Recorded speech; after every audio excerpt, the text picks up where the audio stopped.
You're watching Force 13's live streaming service.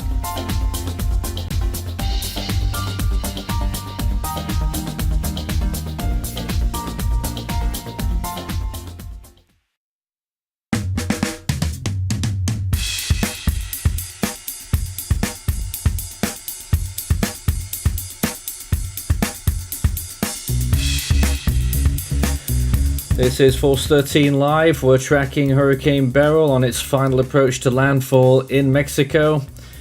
We have a few webcams that are still active over there right now. One of them just went down a couple of minutes ago, so they are starting to fall. The hurricane itself is also showing signs of falling, but it is still very powerful. The latest advisory at 4 AM just came out as well, and they're just slightly nudged it down to 110 miles per hour for a second time now. So it is down to Category 2, but still very powerful, and landfall coming up in just a couple of hours. On satellite imagery, it does leave a lot to be desired, but it is throwing up a lot of energy in there, and is still extremely dangerous as it piles in west-northwest. You can hear in the background one of the webcams with heavy winds at this time, and we'll be able to take a look at the ones that we've still got left. I think the one that we've got the source audio from is this. This is a view from Cozumel right now, looking straight out into the storm. You can't see very much on this imagery. Well, that's made it a little bit better there. Just applied an enhancement. Looking out across the shore, looking out westwards. We don't have any cameras on the eastern side even before the storm arrived, but this is looking west between the channel between Cozumel and Playa del Carmen. So we've got this viewpoint.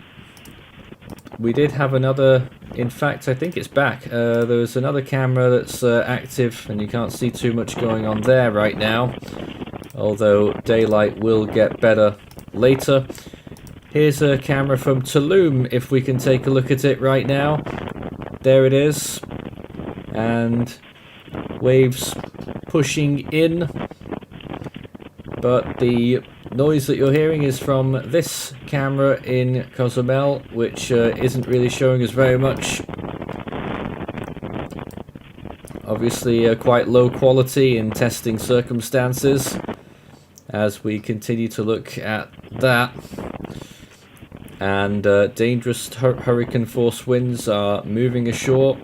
Here's the latest radar imagery, and that also shows us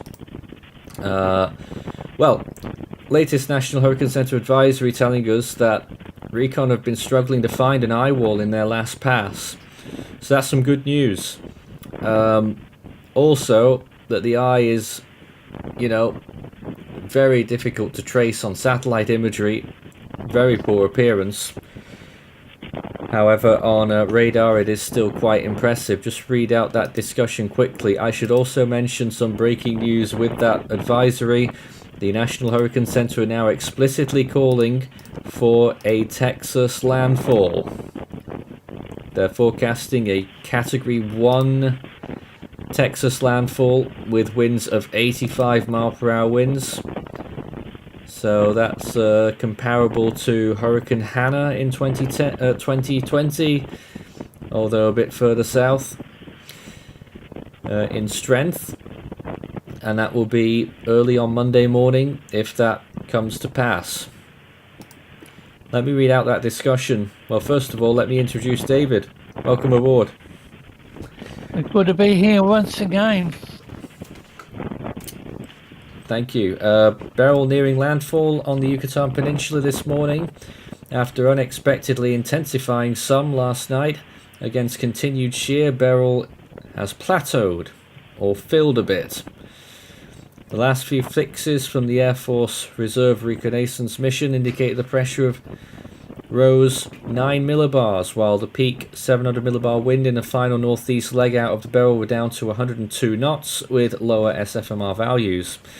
In addition, the aircraft was no longer reporting an eyewall, and the presentation of Beryl's inner core from radar out of Cancun, Mexico, has become more degraded. On satellite, the hurricane has also become more amorphous, with a lack of an eye signature on infrared imagery and evidence of southerly shear continuing to undercut its outflow. The initial intensity was adjusted to 95 knots, which is still higher than the satellite intensity estimates out of respect to the earlier recon data.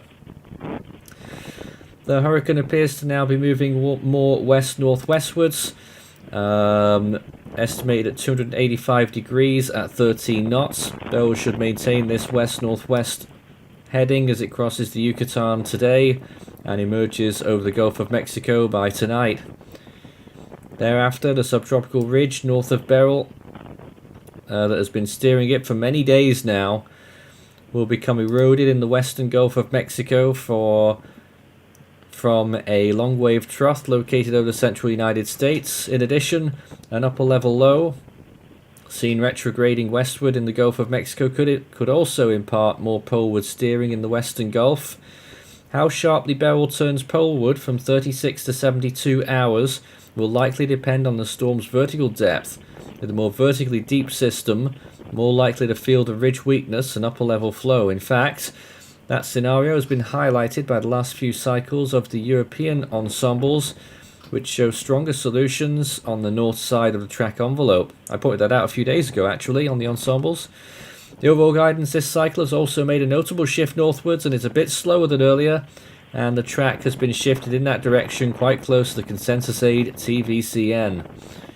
However, it's not quite as far north as the latest ECMWF or GFS tracks, and further adjustments in that direction may be necessary later today. So indications there that they may have to shift it further north later today, and that will really open the door for Beryl to have a significant intensification phase before it reaches Texas. The intensity forecast for the next 24 hours is straightforward. The small core of Beryl should quickly weaken over the Yucatan after it moves inland, likely into a tropical storm, before it emerges over the Gulf. However, it is after this period where the intensity forecast becomes more tricky. It will likely take a bit of time for Beryl's convective structure to recover in the Gulf of Mexico, and initially there will still be some residual southerly shear.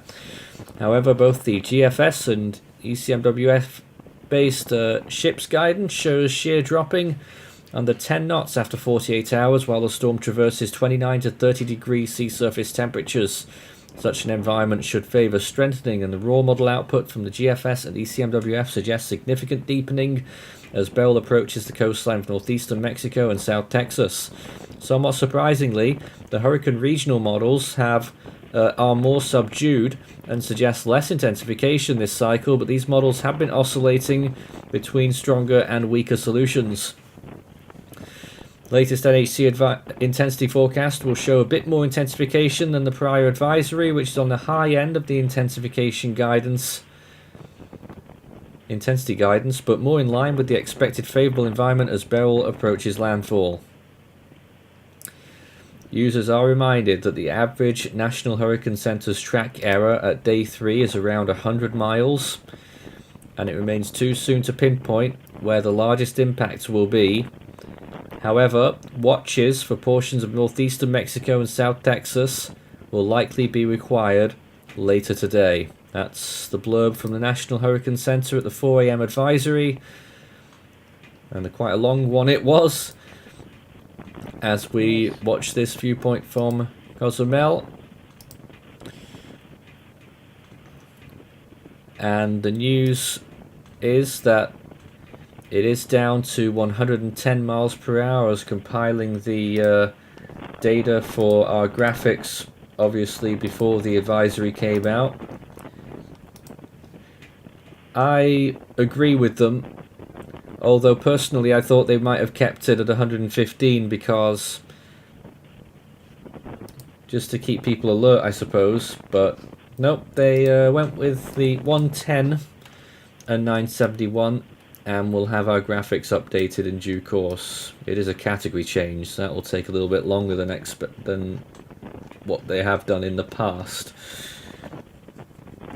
So David, we're watching this camera and we've been looking at various viewpoints.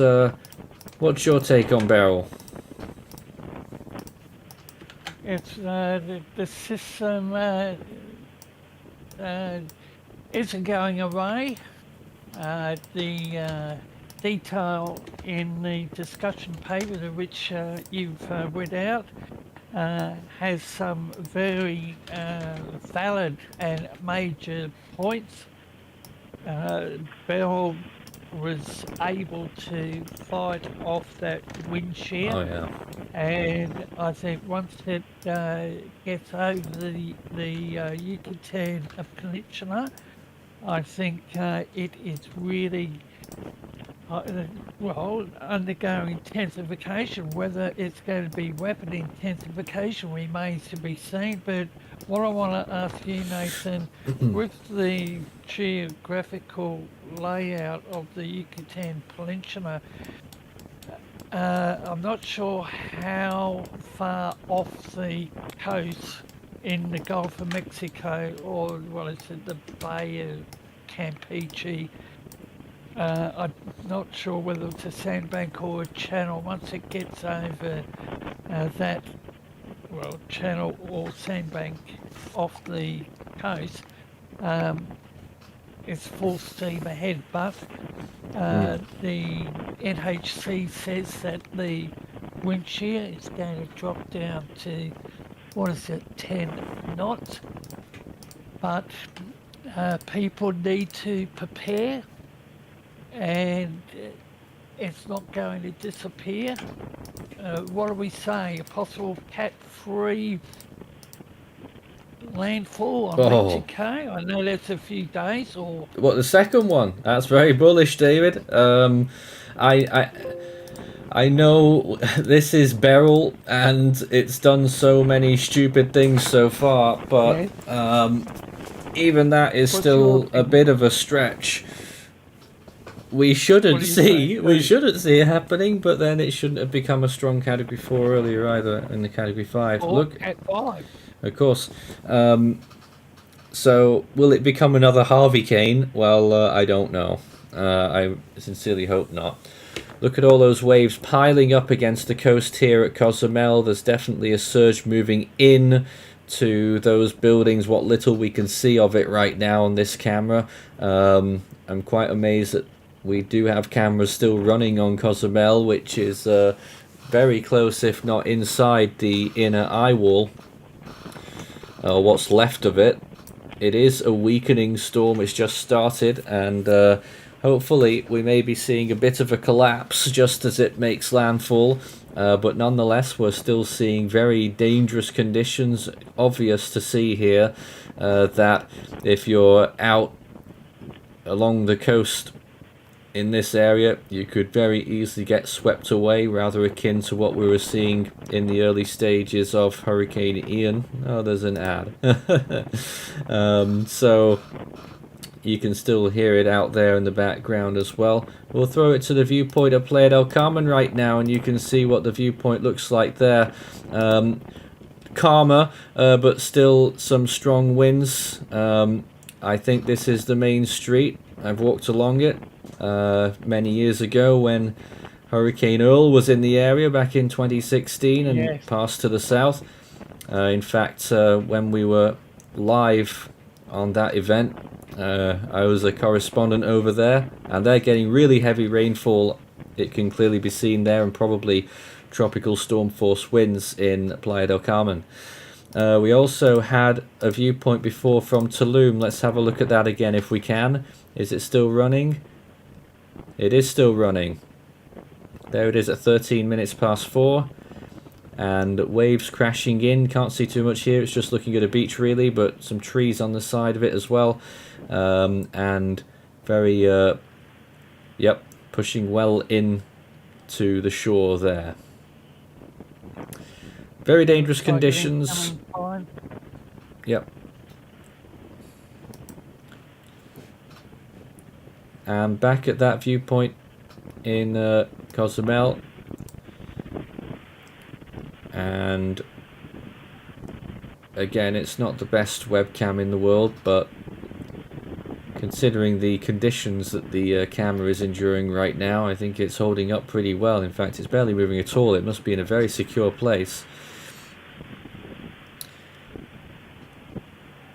So hurricane force, sorry Nathan, hurricane force winds, a dangerous storm surge, heavy rainfall beginning to occur across the Yucatan Peninsula within the hurricane warning area. Residents should shelter in place through the passage of these life-threatening conditions today. Increasing risk of strong windstorm surge, heavy rainfall for the northeastern Mexico and southern Texas later this weekend, and not forgetting that it's the long weekend over there with what is an Independence Day today, or nearly over. Yesterday, yeah. So it is a weekend where a lot of people hit the beaches, but they are going to be dangerous beaches, especially if you venture out into the water, so don't do it. There quite often we can get several fatal incidents from rip currents and surge as this storm pushes in. Especially if obviously under the hurricane you've got the surge conditions, but even hundreds of miles away from it, the rip currents and swells can be fatal. Now, what do we say about the hurricane track when we look at the cone? Well, it told us a lot in their forecast discussion. But basically, when you look back at that cone, it's a northwestward movement pretty soon. In fact, it doesn't even exit the west coast of Yucatan, it exits the north coast, north of Merida, and out over the Gulf. Plenty of time for it to re-strengthen to a hurricane. If it went just a little bit further north now, as it was threatening to at times, there was a big shift westwards just in the last few hours, which has really helped us here, but it's now moving a bit further west-northwest again. So it's right near the edge of where we could safely expect the storm to lose 2 categories. Every storm that passed south of Cozumel in history that was category 2 or higher did, so it is a safe bet to put it down to a tropical storm, and we're hoping really that the storm's small core might be its undoing, given that we're already seeing signs of Eyewall collapse right now, which is great news. And could it be at the most opportune moment to cause maximum damage to the storm's strength, and where it may emerge off the Gulf relatively weak? If it did, even so, there may still be ample time for strengthening, but as the National Hurricane Center said, the main question after it moves back into the Gulf is how strong it gets, or how deep in pressure it gets, more to the point really. Ensemble's picking up on that. The stronger storm scenarios will take it further north to Texas, and obviously the weaker ones keep it further south. Start your questions with Force 13 all in text, and we can take your comments and questions live on the air. We're just updating our bars right now. The storm did drop slightly further to 110 miles per hour. It briefly had a second category 3 peak overnight after it was a category 2 last night, early in the evening. And now it is back down to category 2 again, but still high end at 110 miles per hour, which is still quite impressive. 175 kilometers per hour sustained. And first question coming in from Recon Hurricane Tracker. NHC forecasted an 85 mile per hour peak in the Gulf of Mexico. Do we agree with that? Yes, I think that's a good call actually. I produced a cone last night it was calling for 85 miles per hour. I don't know what one of our cones would say now. I think it might actually be stronger again on that forecast, but a good bet there from the National Hurricane Center. We hear these howling winds in Cozumel on this camera, which is still running, and huge waves there that you can see crashing against that building well in from the shore here. And that's just shows you again how dangerous this storm is. This is pretty much live at this point, real-time coverage of this storm's impacts.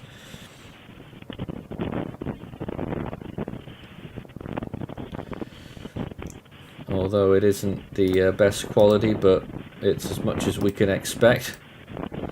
There's another point of view from Cozumel right now. There's obviously no daylight yet, so it's a struggle to see anything of note there. Just move it down a bit. You can see close to the coastline, but can't see very much. That Tulum camera that we were looking at earlier as well. Oh, there it is. Heavy rain and waves pouring in there beyond the shore once again. That's the surge beginning here in Tulum. And in Playa del Carmen, again, not quite as heavy as before. Perhaps they're just in a little gap between rain bands, but it did look very blustery just a few moments ago with very heavy rain. We're watching that radar as it draws closer and closer, but honestly, a bit of good news there is that the Eyewall is really capitulating in those latest frames, but it is still producing some very strong winds. And you know what, those cameras in Cozumel that we're looking at, they're in the inner Eyewall right now, and they'll be in the edge of the eye in a few minutes. So what we can expect to see on this camera is that rather suddenly you'll see the winds die down as it enters the eye of the storm. And that will be, I don't think we've ever gotten to see an eye pass on any of these webcams before, whilst I've been doing it at least. So it looks like this camera will survive into the eye pretty shortly, but nonetheless, still very powerful winds there, which you can hear howling in the background and whistling. And once again, this is the west coast of Cozumel, which is where most of the resorts and populated areas are. The eastern side is very barren. I'd like to think it's because of the hurricane threat that the ocean side is less populated. I don't know if that's actually the reason, but we're looking along that west coast there. I think this is in one of the resorts on the southwestern part of the island, so it's really close to where the eye will be. Let me try and do a position update based on that radar that we've been looking at. So center of the eye, probably about, try and get this right, yeah, probably about 25 kilometers away from Cozumel. That's the center of the eye. 63 kilometers from Tulum and at 62 kilometers from Playa del Carmen. So the geography of it at the moment is actually slightly closer to Playa del Carmen than it is to Tulum, but it should get, if we follow its current trajectory, we are expecting landfall very close to Tulum, which is where the it looks like they'll definitely get an eye pass there, at least part of the eye. This is Force 13 Live, watching a few viewpoints in Cozumel as this storm, still a high-end Category 2, draws near. Given the storm's latest movement speed from the National Hurricane Center, they've put it down to 15 miles per hour, you know. So it's reduced its speed by a quarter since yesterday afternoon. 15 miles per hour, which is 24 kilometers per hour, which means that the eye should reach Tulum in about in 2 hours, maybe slightly less, and it should reach. It's probably just starting to move over the southern tip of Cozumel right now, and there's a nice ad playing there as we look at one of the other cameras on Cozumel, which is still running as well. I think you just about see some trees down the bottom there that are blowing around. Again, the quality's not the best ever, but we come to expect that in these scenarios. Warnings haven't changed since last night. I'll just reiterate them though.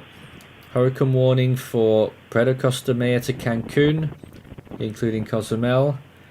Hurricane watch for the coast of the Yucatan from Mexico, from Puerto Costa Maya to Chetumal, and for north of Cancun to Cabo Catoche. Tropical storm warning for Puerto Costa Maya to Chetumal, Mexico, and Cancun to Campeche in the Yucatan. And a tropical storm watch for Belize from south of Chetumal to Belize City.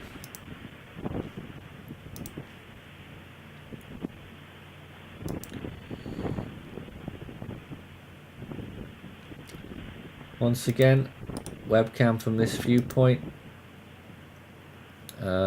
in Cozumel, and it sounds like it may be, well, I thought it might have been getting a little bit calmer. And it may be doing that. The winds might be starting to abate a little bit as this location looks set to enter the eye any time now.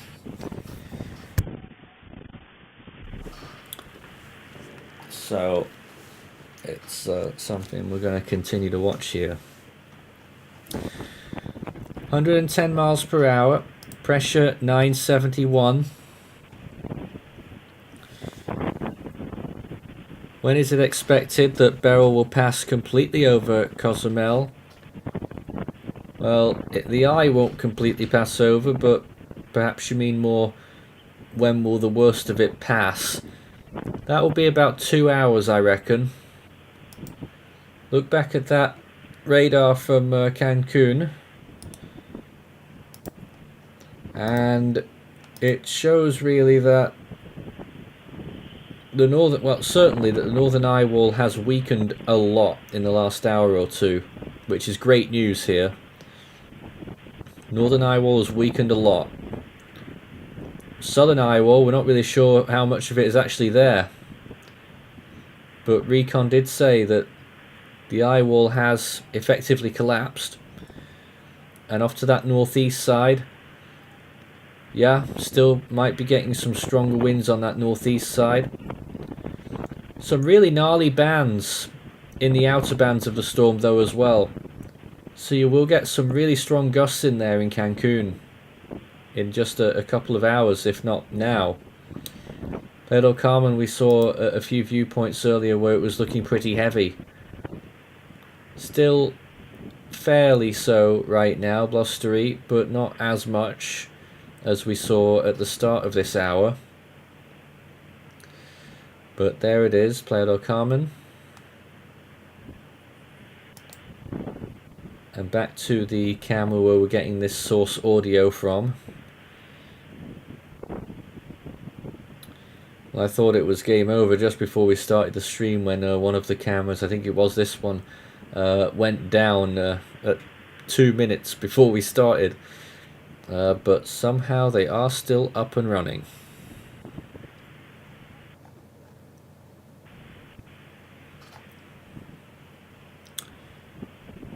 Lord Shadow says that Hurricane Wilma made landfall in almost the exact same spot.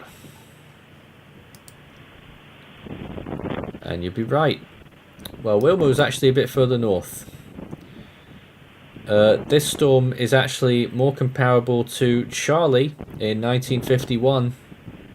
Anyone remembers that one? That was another historically significant storm, you know, because Charlie was somewhat early in the season. It was early to mid-August. And that made a Category 3 landfall on Jamaica.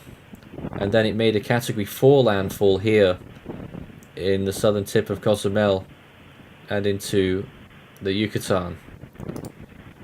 It's also not far away from the track of Emily, which was still a Category 4 at this point, just about 20 kilometers south of Cozumel. And no guarantee here that we'll see a direct landfall on Cozumel, but it's going to be very close to the point where they'll get the eye. I think, though, looking at that imagery, they probably will get an actual landfall here, just on that southern tip. What does that mean for the rest of the track? Well, at the moment, if it kept going that way, it's probably going to trend towards a landfall at Akumal, which is another place that I remember visiting back in 2016. That's where I was looking out towards the high cirrus of Hurricane Earl at the time in the distance. A very pleasant beach, and that area could well get a direct landfall from this, although if it is a little bit more west-northwest, then it may be closer to Tulum, although Akumal and up towards Playa del Carmen on the north side, of course, which is the strongest side of the storm. Recon were in there earlier. I've closed down that tab now, so I can't remember the data, but I think they were still getting about 100 knot or maybe 105 flight level winds, which down to the ground translates to this 110 mile per hour storm high in Category 2. And as we know, they were gradually getting higher pressures. The storm intensified some last night, which put it down to about 962 millibars, and since then, as the NHC said, it has weakened 9. But perhaps a stroke of good fortune if it continues this way and continues to collapse, which it is sort of doing, although when we think of collapse we think of something that happens really quickly.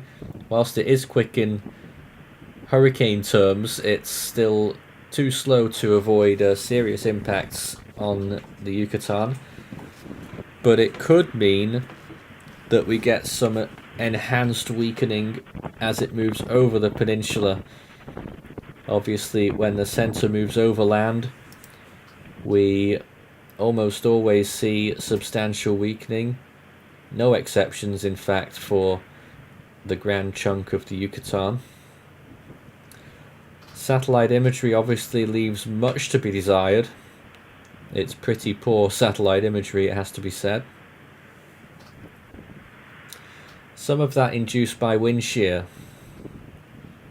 You can see the western edge again of the storm is very almost like a razor's edge there, and that is a sign that it's being buffeted by high wind shear.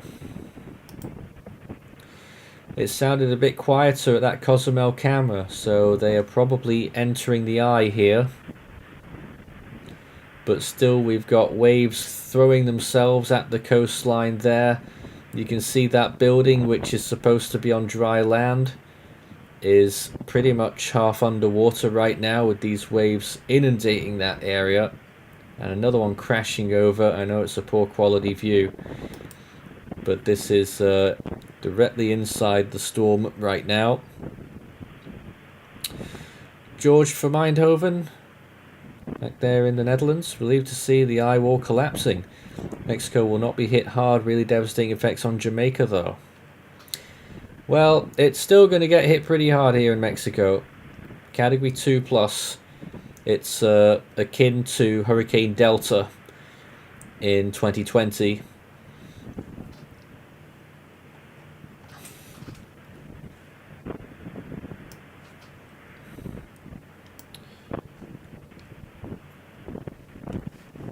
So it's a short run towards landfall at this point. expect that it will occur in the next couple of hours on the Yucatan, and or maybe, or perhaps just that they get the eye in the next couple of hours, and that we see a potential landfall here in Cozumel in the southern side in the next, I don't know at this point, maybe half an hour.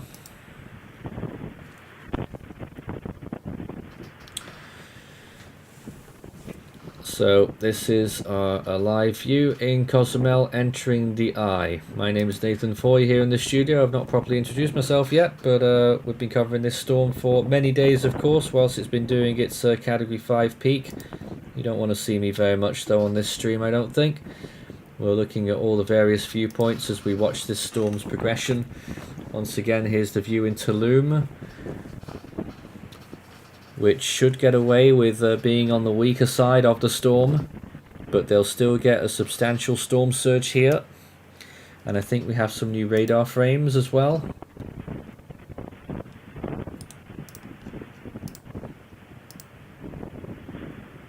Look at that.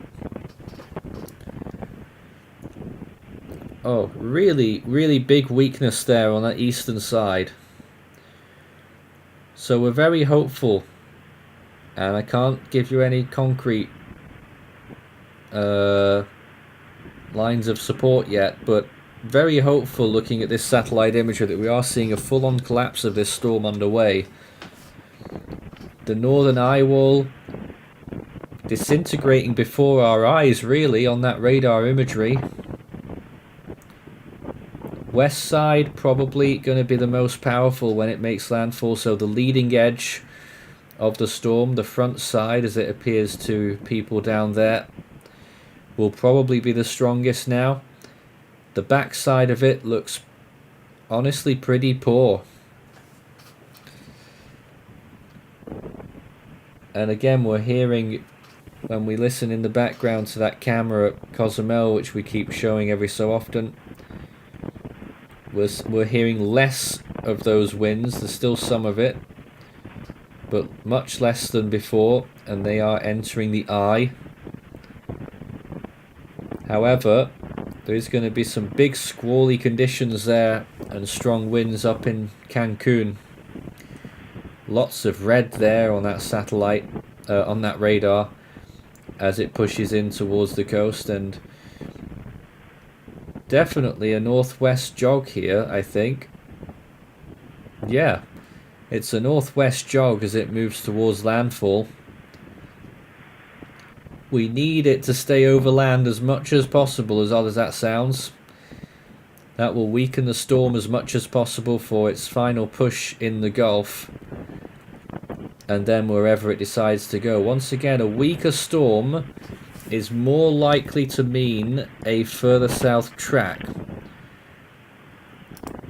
A further north track, if the storm is strong enough in the first place, will favour it moving further north. And then as it does do that, there's more water for it to travel over, and thus the chances of further strengthening on its approach to then what would be Texas.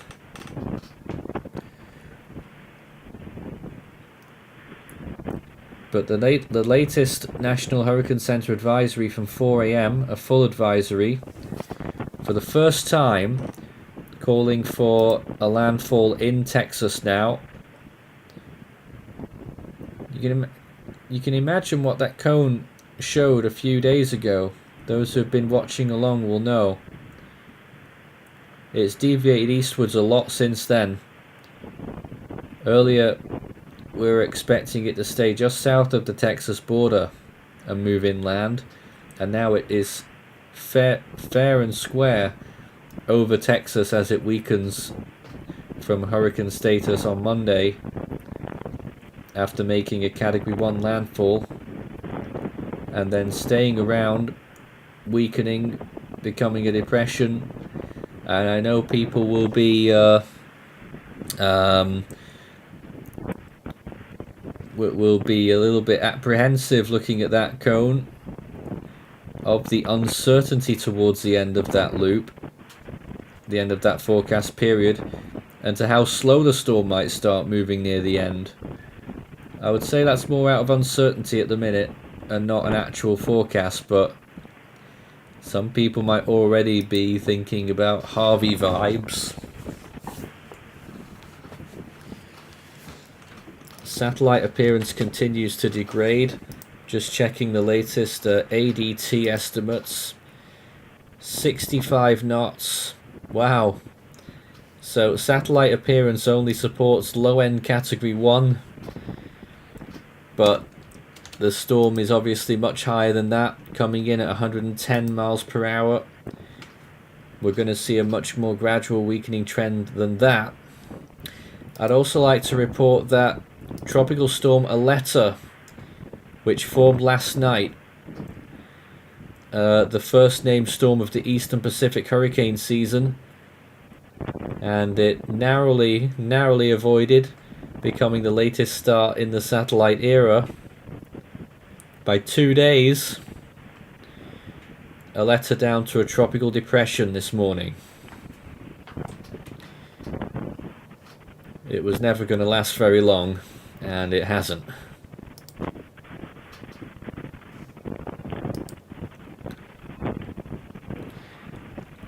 Live view from Cozumel right now, which is entering the eye of the storm.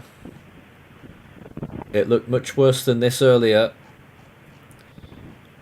although it is still bad with those with the ocean literally moving in there into those buildings. Once again, this is looking west, so it's not the side facing the storm. It's one of these resorts in the southwestern part of the island, which is pretty much in the eye, at least radar indicating that. Still getting some strong winds there, and that may be an indication of how messed up the eye is getting, that the winds aren't really decreasing because they've been scattered all over the place by a disintegrating eye shape. What are the chances that Beryl will dissipate on the Yucatan, question mark? I'd love to say it's likely. It is near zero chance of that happening. It's going to be a victory if it weakens below 65 miles per hour, in my view. I think that would be a victory. If it weakens below, say, 50 miles per hour, that'd be great. That'd be great. But I don't. It doesn't look likely. But if the storm keeps up a decent speed of motion in the Gulf, then it may struggle to get itself sorted again. And that might buy us a little bit of time for northeast Mexico and Texas, although it looks like at this stage that we will see steady strengthening when it moves back off the Yucatan into the western Gulf, and that we will see at least a mid-range Category 1 landfall in Texas on Monday. Elect says, is Beryl going to only skim the top of the Yucatan? Depends on what your perception is of skimming the top of the Yucatan. It is. That forecast cone is pretty solid. It's pretty much going to do that in the next 24 hours. So if you call that skimming the top, then that's what it is doing. I'd say it's a little bit more than that. It's moving over a significant area of land. In fact, about 300 kilometers of it before it moves back out over water.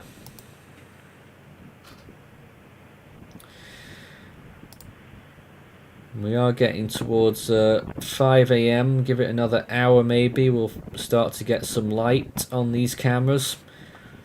Once again, the viewpoint from Tulum there.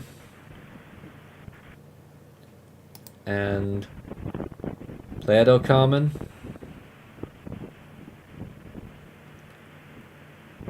Looking down onto the street. Those trees blowing around.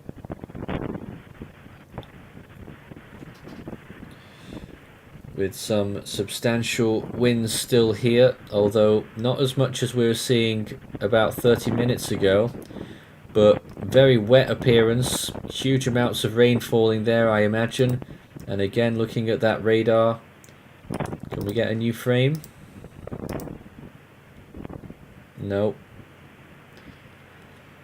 But on the radar you can see still some very impressive northern bands that are throwing themselves into the coast now up to Cancun. So definitely a flood threat there, along with that storm surge and strong winds.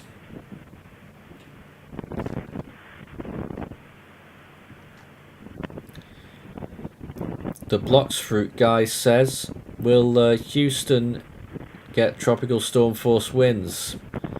Currently rated at 2%, but that could rise over the next few days. And is Texas going to get a tropical storm landfall or a hurricane intensity landfall? As mentioned, a category 1 on the forecast for the Texas landfall if it happens. Still an if, but it is looking much more likely.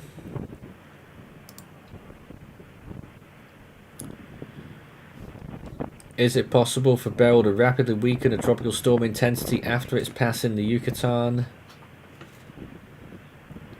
It should definitely weaken to a tropical storm. It's what we normally see when this kind of thing happens. So, hoping for that. And I don't see any reason why not. When we look at the Eyewall collapsing right before us on that radar imagery that we were just looking at. It's really quite far away from what it was not very long ago. Just watching those colours dissolve as it moves inland or towards land. Still not fully sure what's going on the eastern side, but it does look like a significant weakness. This is only from Cancun, this radar. It's only 115 kilometers away from the eye. So I imagine it's got a pretty good read on this radar view. And that the south and east side is pretty appalling. But that's really good news for people in the storm. But the leading edge is still going to be quite powerful, where we could get winds up to 110 miles per hour for a short period. And again, it is still a small inner eye wall that will pass over you in probably about a 20 or 30 minute period. So it's not like you're going to receive these strongest winds for hours. It is going to be 20 or 30 minutes of hell though for some places as they get these very strong winds. And then after that they'll start to see the eye. Now Cozumel is supposed to be well within the eye by now. And yet we're not really seeing... It's gotten a bit quieter of course, but we've not seen a massive let up here, which is another indication to me that the eye is very unwell, losing its structure, throwing all of those winds in all directions almost.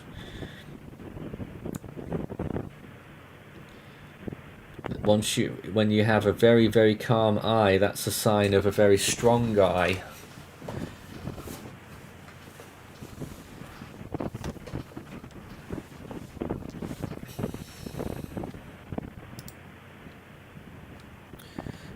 And consequently a strong eye wall around it.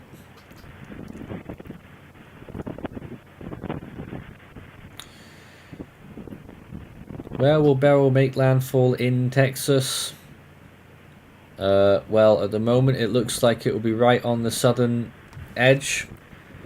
So I'm thinking that's where Padre Island is, isn't it, if I recall correctly?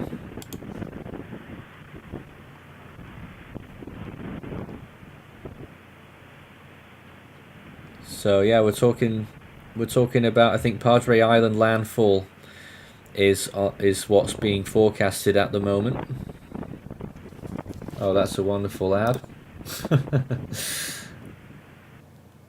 Man, I don't even know sometimes.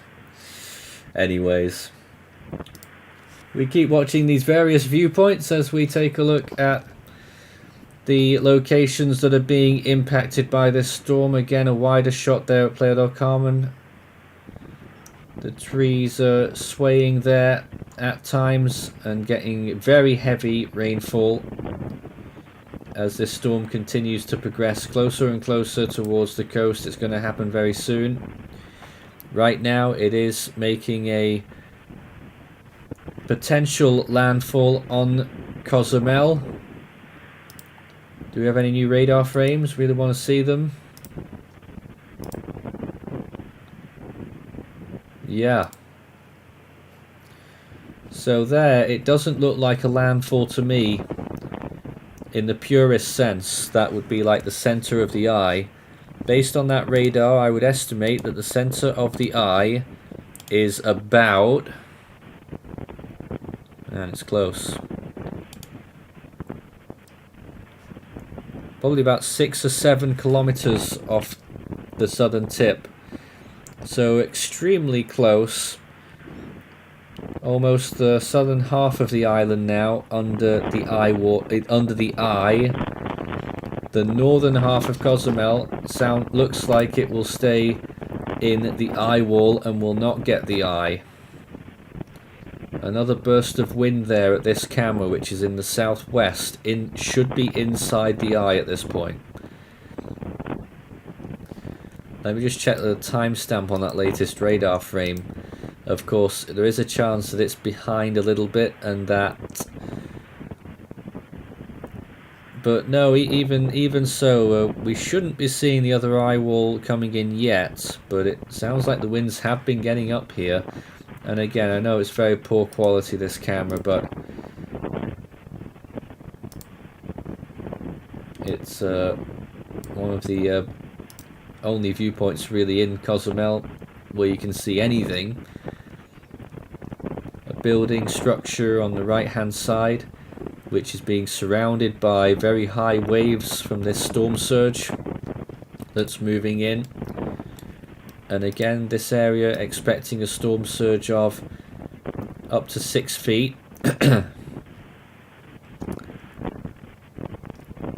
in the hurricane warning zone and up to 3 feet in the tropical storm warning area. And it will be accompanied by large and destructive waves, which is exactly what we're looking at there. Some very high waves that have crashed along the coast in the last hour.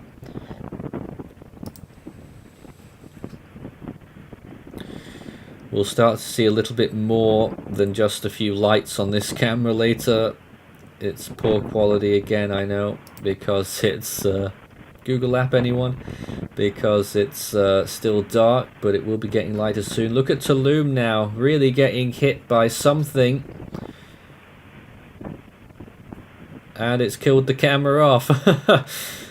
So we just saw there, they just got hit by some probably the Eyewall there. Still looked very fierce there on that western side, as you saw on the little bit that we could see on that imagery before it went down, literally right now at 10 minutes to. So that was Tulum starting to get the Eyewall. This is Playa del Carmen, which will get very close to the Eyewall, if not within it. And the Eyewall will reach this location, if it does, in just a matter of minutes here. So this is Playa del Carmen, and again we're hearing the winds getting up on that other camera. That the audio is coming from Cozumel, although radar would suggest that they should still be in the eye, at least where that camera is. The south half of Cozumel in the eye right now. Once again, Playa del Carmen right now here, about to get hit by the inner eye wall, I think. And again, you can hear those winds getting pretty fierce in the background in Cozumel.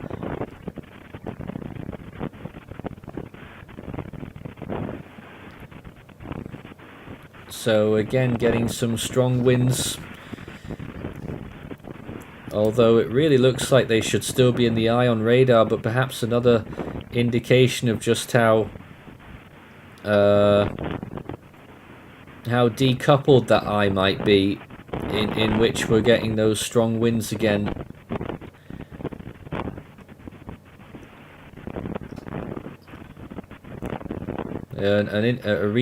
Definitely a reason here not to venture out in the eye, because of the uncertainty about it, in the fact that the eye is slowly collapsing. So you're not really going to get that traditional super calm period in the eye.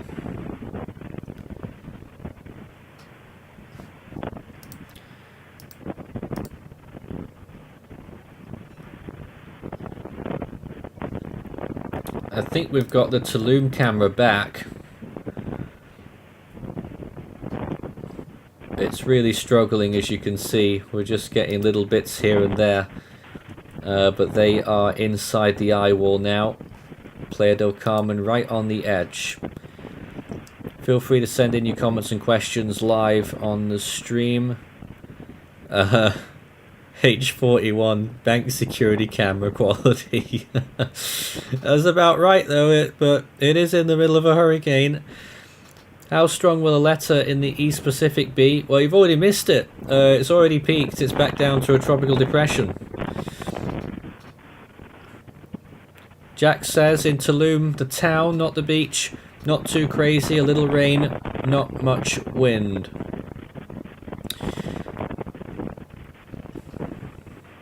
That may change in an instant though for you there, with that Eyewall moving in right now. And the western side of it, which is still the strongest. As we look at Playa del Carmen again, getting a real high dose of rain now. And some stronger winds again there. Looks like they're getting torrential rain with visibility right down.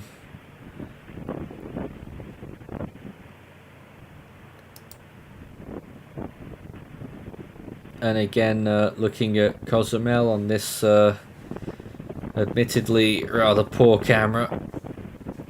But it is the camera that's still closest to the eye and is still in it, we believe. But after that it will be Tulum,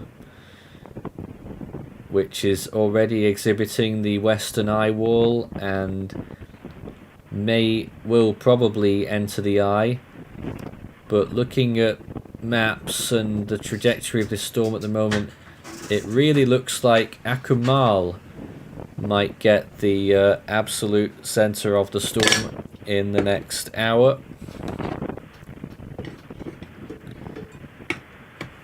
Another community along the coast there with a couple of beaches.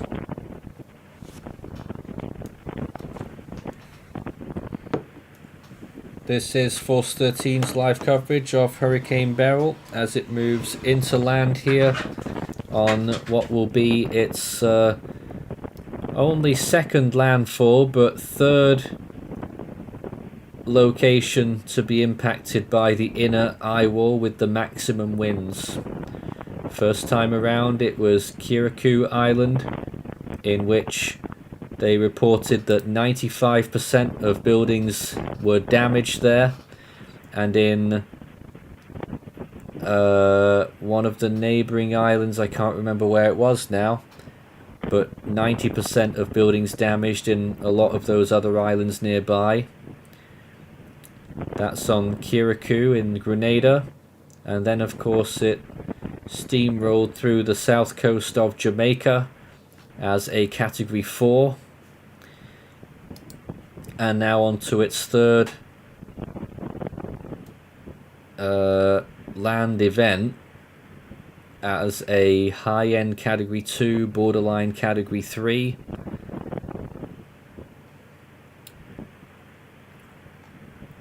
Another question there, when will Beryl move out from Merida? Now Merida is a significant city on the near the northwestern tip of the Yucatan.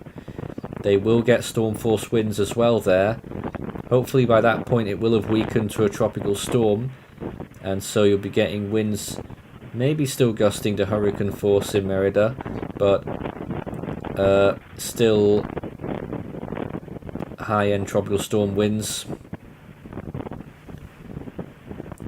And then it will move out over the Gulf of Mexico. Time-wise, that will be, looking at the forecast cone, it will be tonight. It will be late afternoon, evening, by the time it moves back out over the Gulf of Mexico. And by midnight, Saturday morning, it will be well on its way.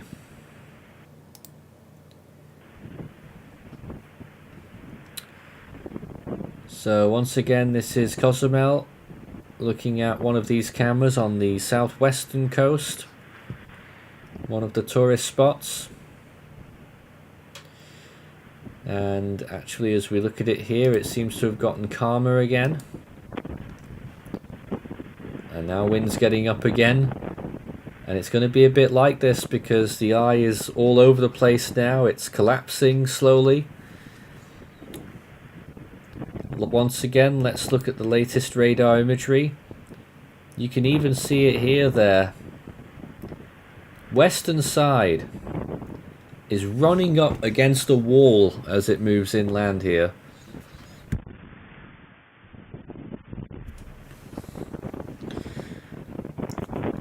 And I don't know about the accuracy of the radar, but it certainly looks to me as though south and southeast side is gone. Really struggling. Northwest side is still quite powerful as it plows into the coast now. Playa del Carmen should be getting that as we speak. Let's have a look. Well, it still doesn't look too crazy there, but still getting quite some strong winds. And they've had periods of that.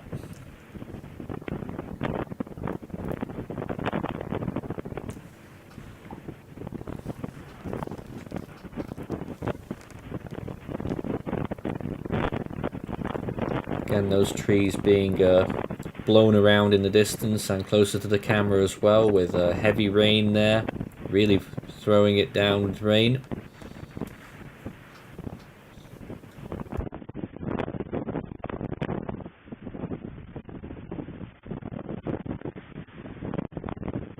That's a rare look in the other direction, actually.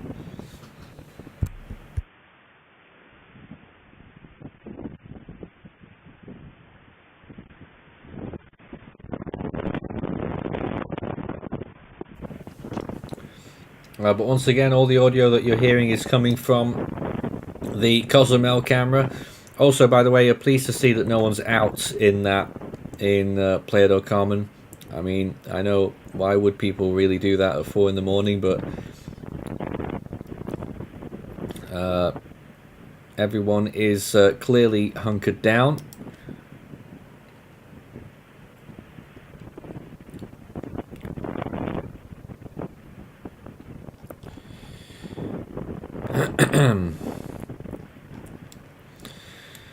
If you've got any comments or questions whilst we're watching this event unfold, start your message with Force 13 all in text. We can get a few answers there. There you are, the Tulum camera is gone, I'm afraid. So it couldn't survive very long in that western eyewall.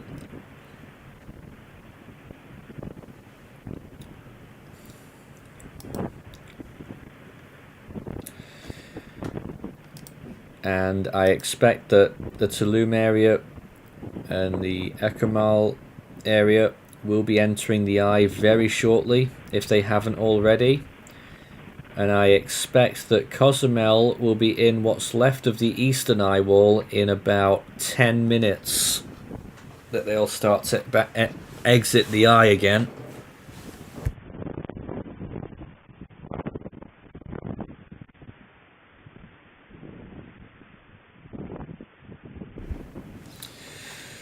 So, still a very dangerous storm, even though it is showing clear signs of weakening. We've got to tell you that's what's happening.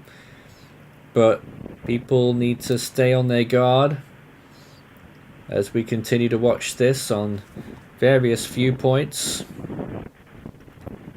There it is on satellite, looking pretty poor, it has to be said. Latest satellite estimates only put it at 75 miles per hour, but I can tell you it's much stronger than that. We had direct observations from recon. Must have been about 2 hours ago now that they got their final pass, maybe 2 to 3 hours. And they got winds suggesting 110 miles per hour. Still pretty strong. Pressure in the lower 970s, around 971. And I think, let's just go back to radar here.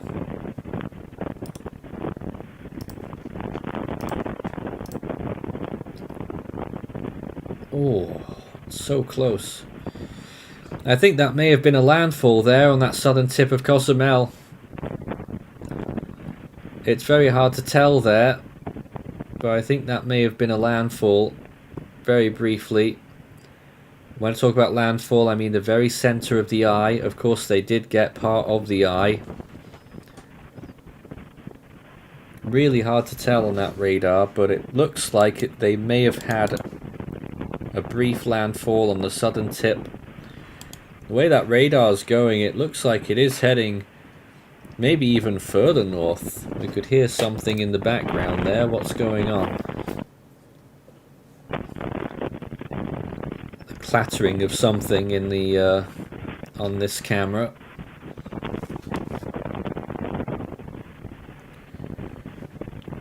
It looks like it's doing another northwest jog, and this could take it towards a landfall maybe closer to Puerto Aventuras, or at least for that town to get the northern Eyewall. And again, that would nudge it closer to Playa del Carmen.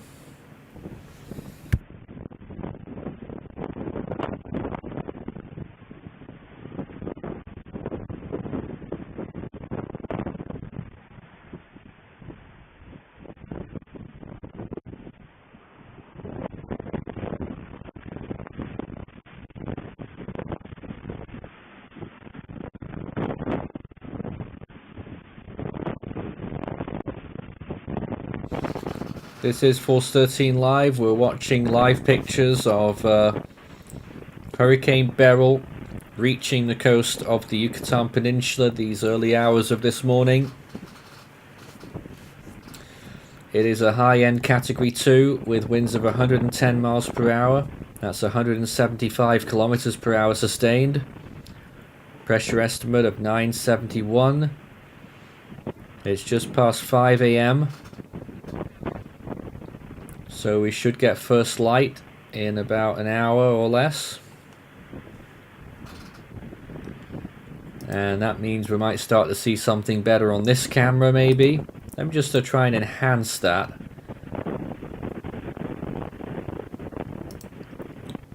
Although I don't think I'll have much luck. Just to see if there's anything we can do with this imagery. Not really. No signs of much going on there, just a couple of lights in the distance.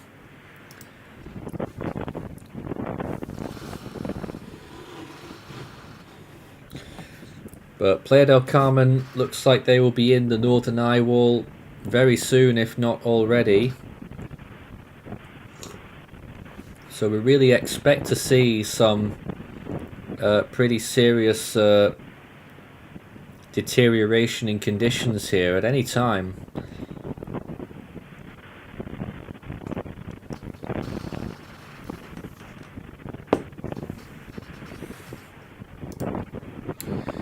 The Blocks Fruit guy says that the Icon is expecting a 105 mile per hour landfall in Texas, and what are our thoughts? We can't put anything past Beryl, can we? I mean, could be even stronger than that. Track is everything here from this point forward. Intensity also having a big role to play. If it stays weaker, if the Yucatan does a real number on this storm and weakens it a lot, the further it weakens, the better our chances are of a further south track and a weaker storm overall. But we know Beryl's track record. We know it's been doing silly things all the way through, defying the forecasts all the way through.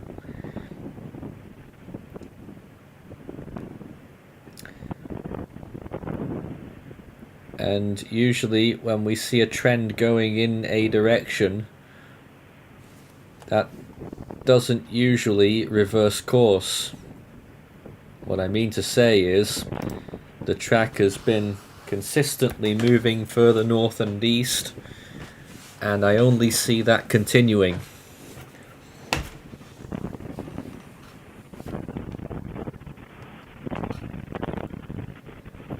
Do we think the HWRF or the GFS is better at predicting Beryl? It's no secret that GFS has been hopeless. So it's a no-brainer that the HWRF has been better. GFS hasn't even initialized the storm correctly in any of their forecasts since the very early stages of Beryl. So at the moment the GFS is a lost cause. But those wondering about the HWRF model, the 0Z run called for pretty much exactly this in terms of the landfall location, although they had it much stronger. Well, thankfully that hasn't happened. They actually had it peaking as a 145 mile per hour category 4 shortly before this landfall. Well, we're really thankful that hasn't happened. They do call for a 100 mile per hour category 2, I think, making landfall in Texas near Corpus Christi. That's the HWRF model, and that is landfall. In fact, no, they only have a category 1 landfall, I think. I think maybe I was looking at gusts. We've lost that audio for the time being. I assume that means we've lost the camera as well. There's a viewpoint of it right now, but I think we may have lost that camera. Yeah, in Cozumel. So I don't know what's happened there, whether it's a power outage at this point or something else.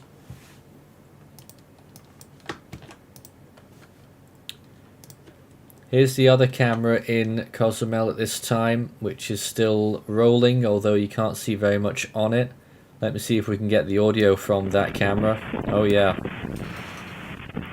So you can still hear very strong winds occurring, even though we can't see very much. That was Tulum. That camera went down earlier in the western side. And this is Playa del Carmen, which is in the northern side of the storm. Still doesn't look too crazy there, even though they should be in the northern Eyewall. Latest satellite frame shows further deterioration in the storm structure. Even those yellows are starting to break up in the western side. And on the northern side, there's a gap there. There's a gap in the south. There's a gap in the southeast. And now a couple of little gaps in the west. So this storm really losing composure as it makes landfall. Obviously excellent news, but nothing to be complacent over. We're still seeing serious problems in some of these places. We saw the storm surge and the waves crashing up on the shore.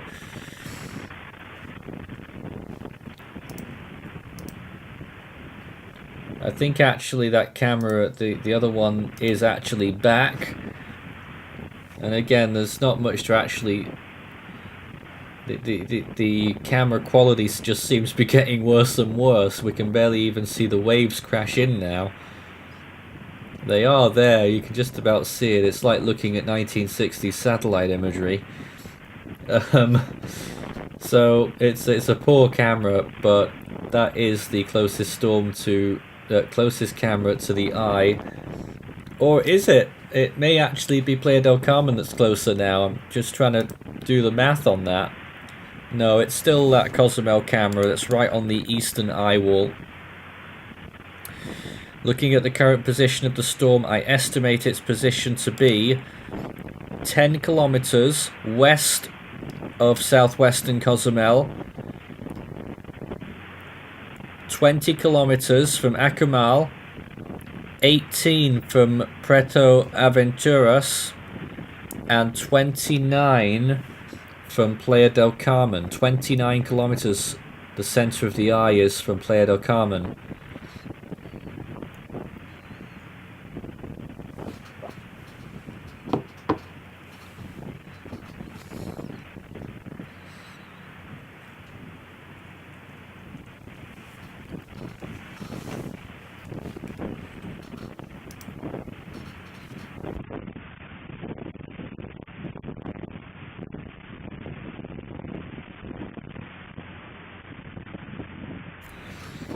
This is Force 13 Live. We are covering Hurricane Beryl making landfall in Cozumel.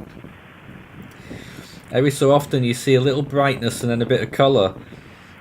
I think that is a lightning strike, and the camera sees it and thinks it's light enough to switch to colour, and does it for a second and then switches back to the infrared again. We've seen that a few times, a few lightning strikes inside the Eyewall.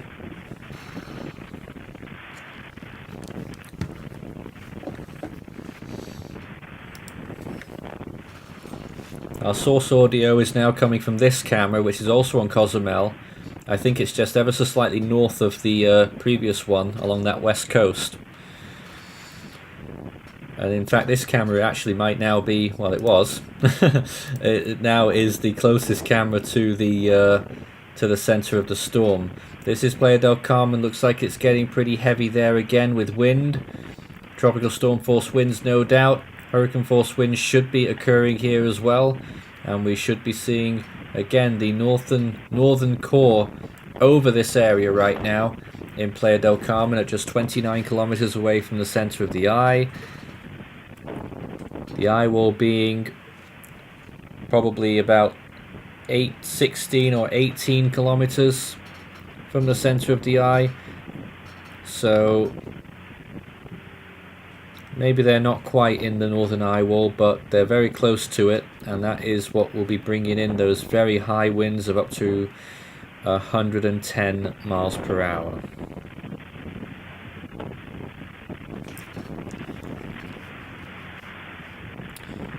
Did we get a landfall in southern Cozumel? I think we did. Can't confirm, but I think we saw a landfall a few minutes ago on the southern tip of Cozumel.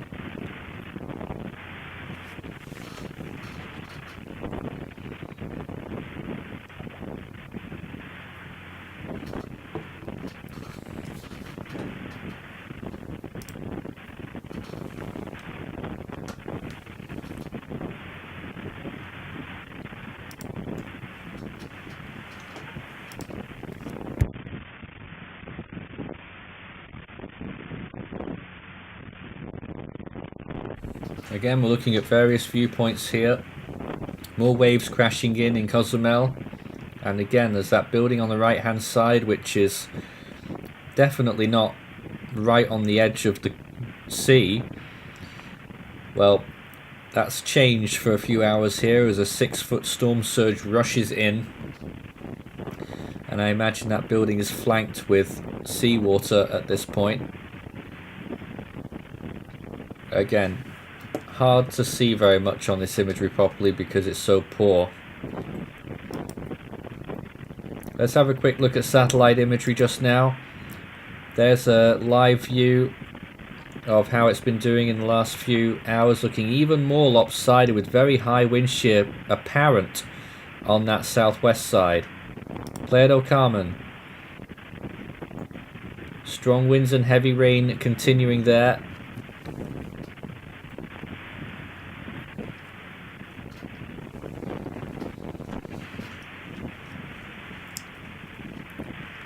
Nick in the comments saying it's still a 110 mile an hour category 2. I don't know if you saw it, but overnight it briefly reattained category 3 status. Recon planes last night found that the pressure fell to 962 millibars. And early this morning, with more planes moving through the storm, they found that the pressure increased, weakening of 9 millibars in quite quick succession.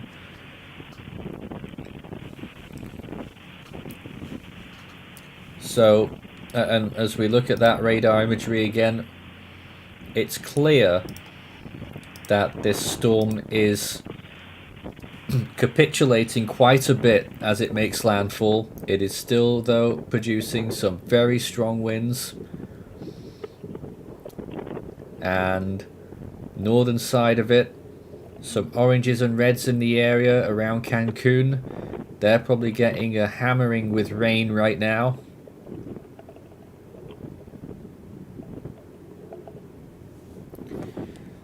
That camera sounds like it's gone underwater. The one that we're listening to, it's this one. Obviously it's not, it's at a high position, but there seems to have gotten rain inundation under that camera microphone. And again, here is the two cameras that we're looking at on Cozumel. There's the other one. Hopefully we get a better picture of this soon as we get daybreak, which is not too far away. It's coming up to 5:30. I imagine the sunrise is somewhere near 6 o'clock, given that we're close to the equator and it's near the summer solstice.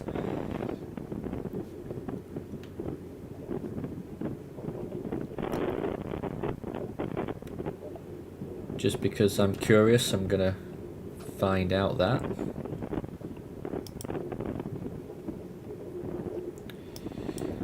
Yeah, it should be starting to get light there very soon.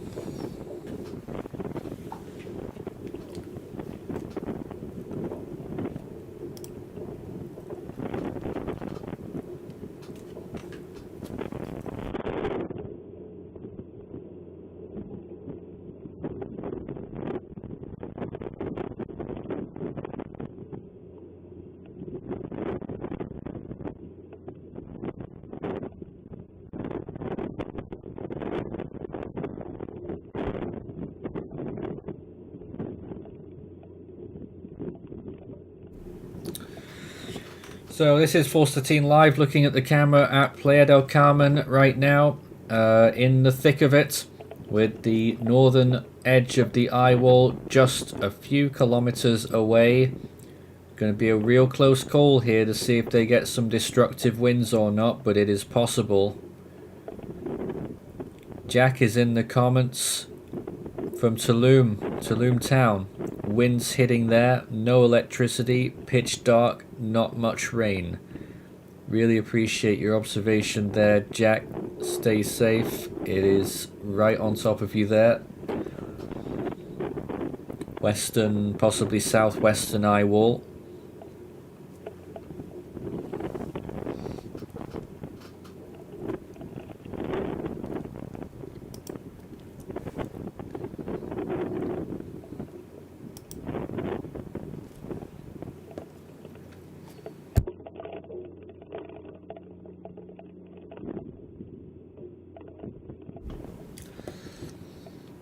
Again, I'm just looking at various viewpoints here.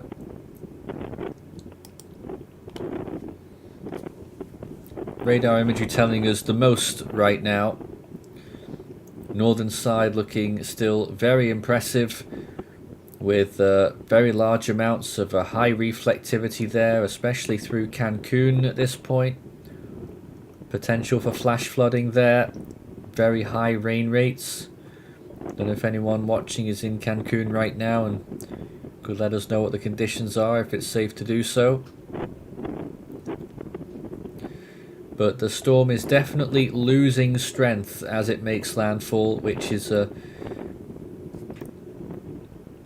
I don't want to say best case scenario, but it's a good, it certainly had the potential to strengthen all the way up until landfall. Well, it's certainly not done that. Whilst it did strengthen for a short period last night back to category 3 status, we are now seeing wholesale weakening.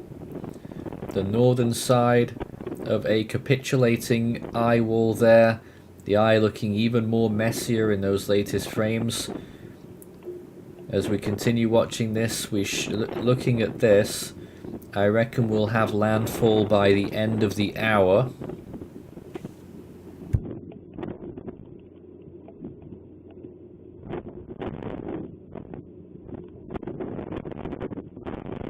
And with this jog towards the northwest, it looks to me as though landfall will be very close to Puerto Aventuras and not Tulum as first thought.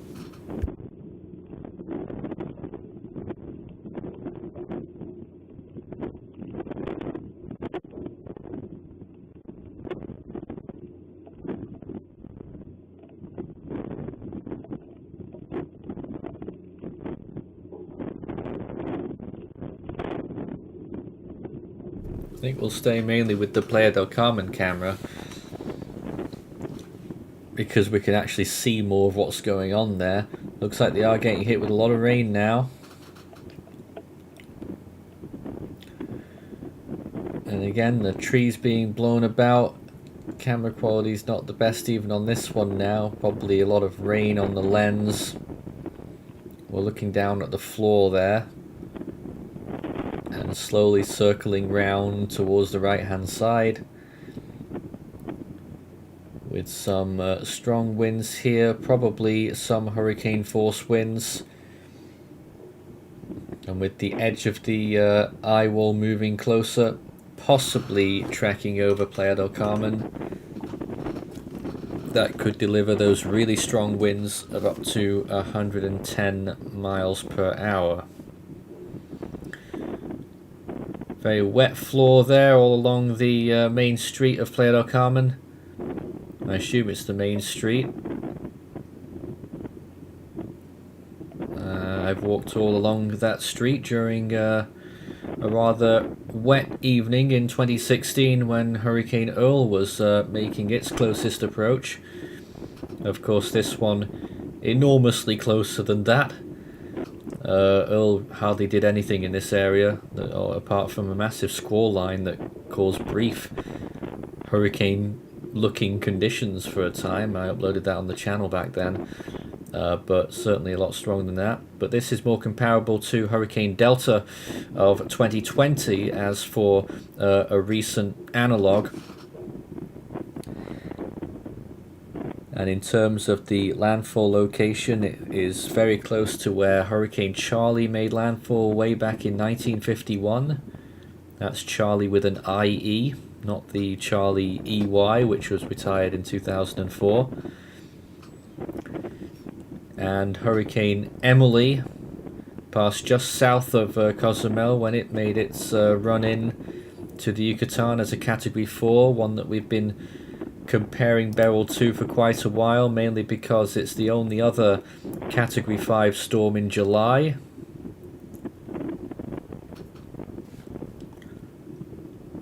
Beryl becoming the second and the earliest Category 5 on record in the Atlantic Ocean. One of its many records that were established when it was passing through the Caribbean.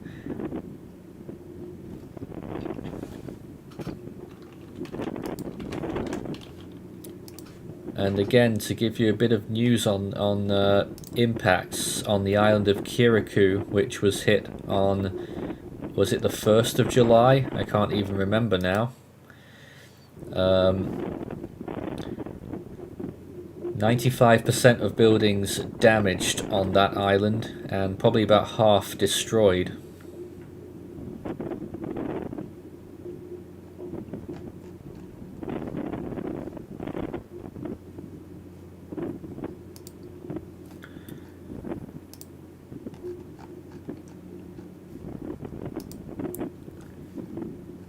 Continue to watch these viewpoints as the storm continues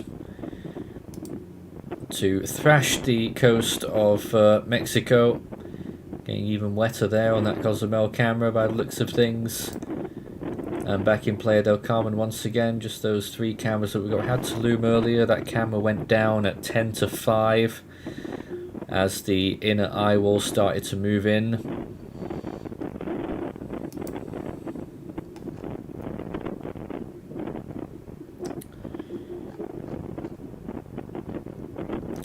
But obviously the future of this storm, well, it still has a future, still a substantial future indeed. The big question is, how much will it weaken when it moves inland over the Yucatan? We need it to weaken as much as possible. Why? Because, well, obviously it'll be weaker, but not just that. A weaker storm would favour a further south track. A stronger storm favouring a further north track on this hurricane centre cone, and that means it would go over more water, meaning more chance to intensify as it approaches the coast of higher populations in Texas. Galveston and Houston still well within the cone. Even a tiny chunk of Louisiana is in that cone on that 5-day point. And if you've just joined us for the first time at the 4 AM Central Daylight Time Advisory, the National Hurricane Center are forecasting a Texas landfall. Probably on Padre Island.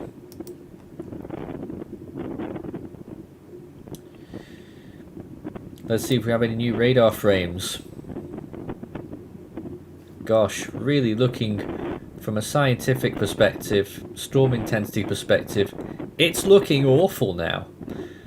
But we're still expecting widespread hurricane force winds, and at times winds of up to 110 miles per hour.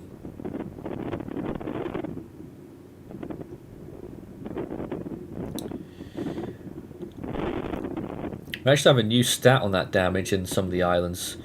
The info is now that more than 98% of the buildings have been severely affected in the Union, Kirikou and Petit Martinique islands. Most health facilities are compromised, as well as the terminal building of Kirikou Airport. And there are still telecommunication issues, and we still don't know even now the extent of damage in Meru and Canoan, those islands north in the Grenadines.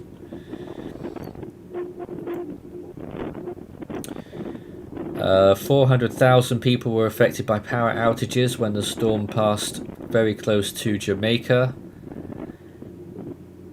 1,000 people evacuated into 159 shelters. I still hear all kinds of different numbers as to how many people were lost in this storm. We think it's at least 12, probably more than that. But looking at right now, this is Category 2 Hurricane Beryl making landfall in the Yucatan Peninsula. It was thrashing the coast of Cozumel in the last hour. Looking at that wave pushing in there, it is still a high surge, but it does look like it's receding. Now, Cozumel is on the backside of the storm now. The eye has passed you. Things should start getting better soon. Playa del Carmen could still be in or close to the northern Eyewall. But yeah, radar imagery really showing a substantial weakening of the storm now, which is excellent news. Cancun getting some really hefty rainfall though, according to radar as well. But really, again, if we throw it back to the radar, you know, latest frame, yes, the eye is still there, and possibly a little bit further to the west again. But look at the amount of fractures that what's left. It's not even an eyewall anymore. It's not an eyewall anymore. It's just a cluster of strong inner bands. Big gap northwest squad. Big gap at the south. Big gap in the east. And a weak what's left of an eyewall in the north, which isn't even part of the original eyewall, actually, I don't think, looking at that. If it was still over water, this would probably be trying to attempt an eyewall replacement cycle, but moving back inland now, we're going to see complete capitulation of the storm, but it will still retain some intensity when it moves into the Gulf of Mexico. We want it to weaken as much as possible as it does so, for obvious reasons.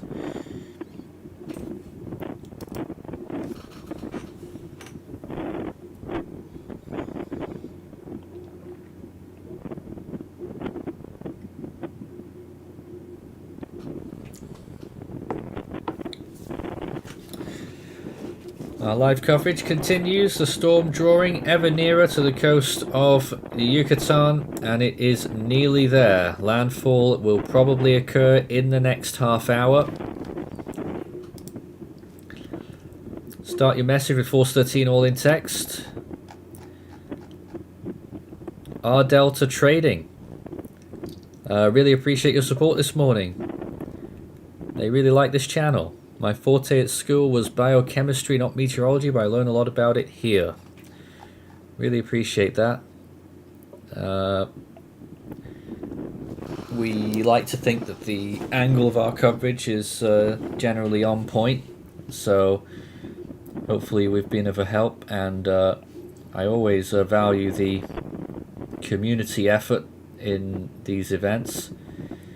You see TV channels, they hardly ever talk to the people who are watching the stream, and sometimes when they do, they just bring up one or two posts or things that people have sent in, but here you can send in questions and we can try to give you a good answer to them. First indications that it's starting to get a bit lighter there in Cozumel. We are getting close to daybreak, and what will first light show on these two cameras that we're watching on that stricken island. And in Playa del Carmen, still looking very hazy there, with lots of heavy rain bringing down that visibility, and the trees swaying around as well.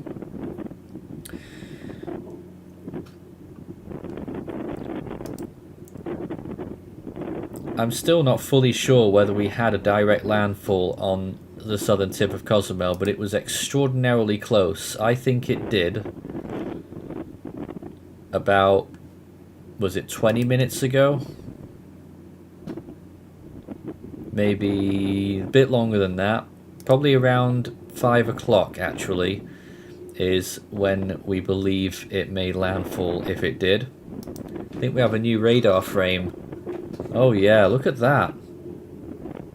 Look at that. There's hardly any yellow left now in the inner eye wall.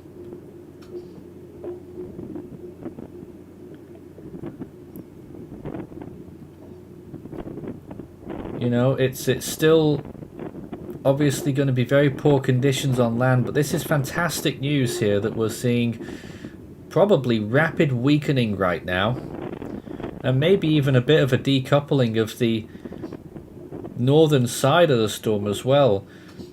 Wind shear is finally doing its job here, and we're seeing substantial weakening right now. That latest radar frame is from half past 5, and on the weight of that evidence, it looks like we'll be seeing a landfall before the end of the hour, and that the landfall location will be probably just a couple kilometers north of Akumal.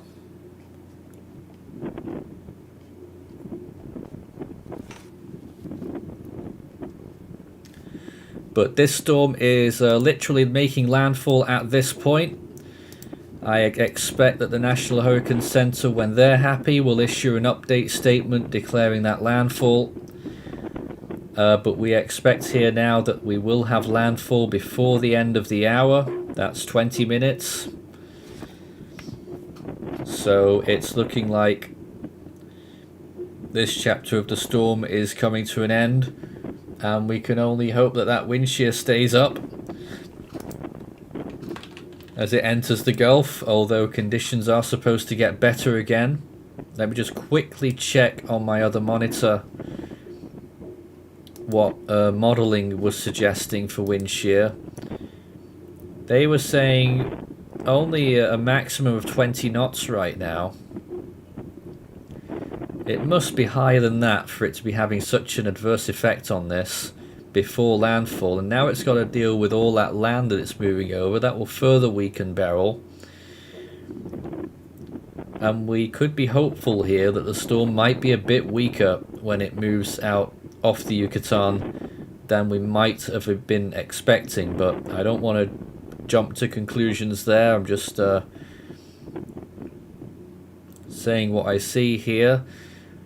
Wind shear is expected to stay at about 15 to 20 knots until Sunday morning, when it will drop to 10. Obviously that will be an opportunity for intensification, and then after that it rises sharply on Monday. Of course by then we expect it will have already made landfall. Playa del Carmen, looking at the viewpoint here again, with landfall coming very soon nearby. And again, if it makes landfall where we think it is, that will be a mere 32 kilometers south of Playa del Carmen. And actually looking at the geography of the area, is it possible to declare that it's made its closest pass? Nearly. Give it another 20 minutes and the storm will start moving away from Playa del Carmen. But right now it is making its closest pass to that major population, with the smaller town of Puerto Aventuras just to the south probably receiving the strongest winds at this time. We don't have a camera there, unfortunately, but we do still have the views from Cozumel, and it's still a poor quality of course, but it is starting to get light there now. Here on the other camera as well, looks like we're looking out to sea on this, but we're starting to get a bit more light where we may be able to actually see a bit more.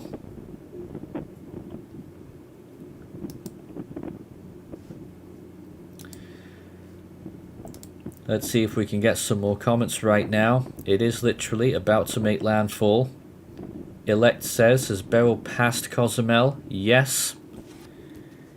It's probably about 25 kilometers past Cozumel now, and conditions should be improving shortly. Unlike our camera quality.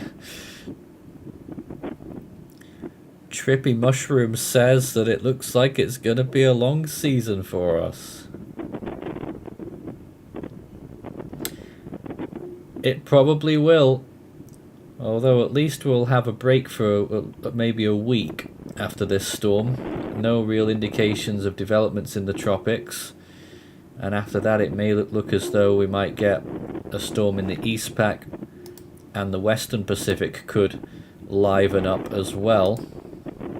Of course the Western Pacific is performing quite below average at the moment. Normally we'd expect to have 5 storms there by now. We've only seen 2. But certainly in the immediate future, Beryl's the only thing going on. But yeah, by the time you get towards the middle of July, there's potentially 3 systems trying to form in the Westpac. And there's a second system that may form in the Eastern Pacific next week as the season finally gets its show on the road. But still, only another weak storm like Aletta. So it really is a dire start to the Eastern Pacific this season. After Beryl on the long-range GFS, there is nothing else expected in the Atlantic. So we are hopeful that the rest of the month will go by without a hitch. It's still incredibly shocking, isn't it, to think that usually at this point of the season we would only see 1 or 2 relatively weak tropical storms, maybe 3 or 4 in some of the more active seasons. July 1st, Beryl, Category 5. Might have been the second, but first couple of days of July, incredible scene from Hurricane Beryl, which did some really crazy stuff, as we know. Alright then, let's talk to some other members of our team who've been waiting in the wings for a while. We have Orlando and we have Jose with us right now. What are your thoughts waking up to this storm this morning? Honestly, I just getting up not too long ago, and definitely impressive. Impressive. Holding up against shear still. I mean, we saw some intensification yesterday.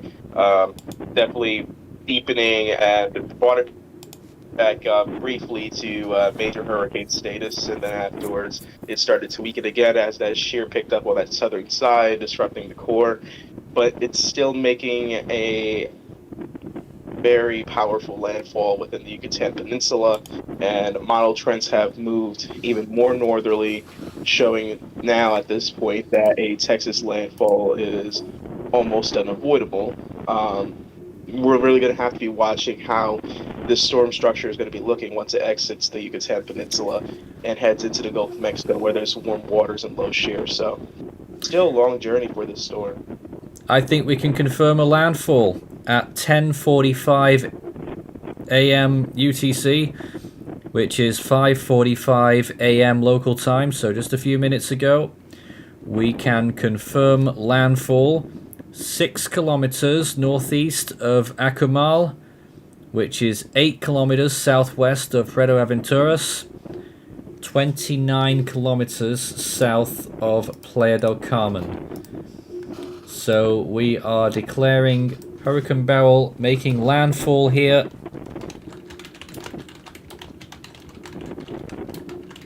Near Acumal, a small district along the coastline there. So we're calling it at this time Hurricane Beryl making landfall near Acumal at 5:45 a.m.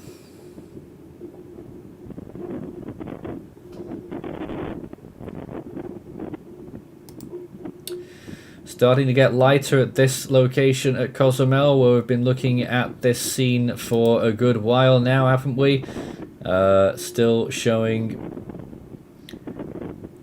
we're getting a little better view of what's actually down there, that building, which is and waves still crashing up alongside it, right on the coast.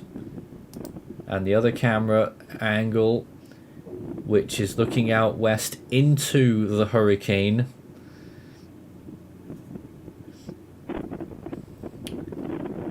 But if you've just joined us, Hurricane Beryl makes landfall near Acumal, 29 kilometers south of Playa del Carmen, 31 kilometers north of Tulum, in the district of Solidaridad, and heading west-northwest still. It probably made landfall on Cozumel earlier at about, I can't remember when it was now, probably about 5 o'clock. But a remarkable testament to these webcams that we've been looking at. Mostly, well, there's an ad on that one, but the two Cozumel cameras have mostly been running whilst we've been on the air,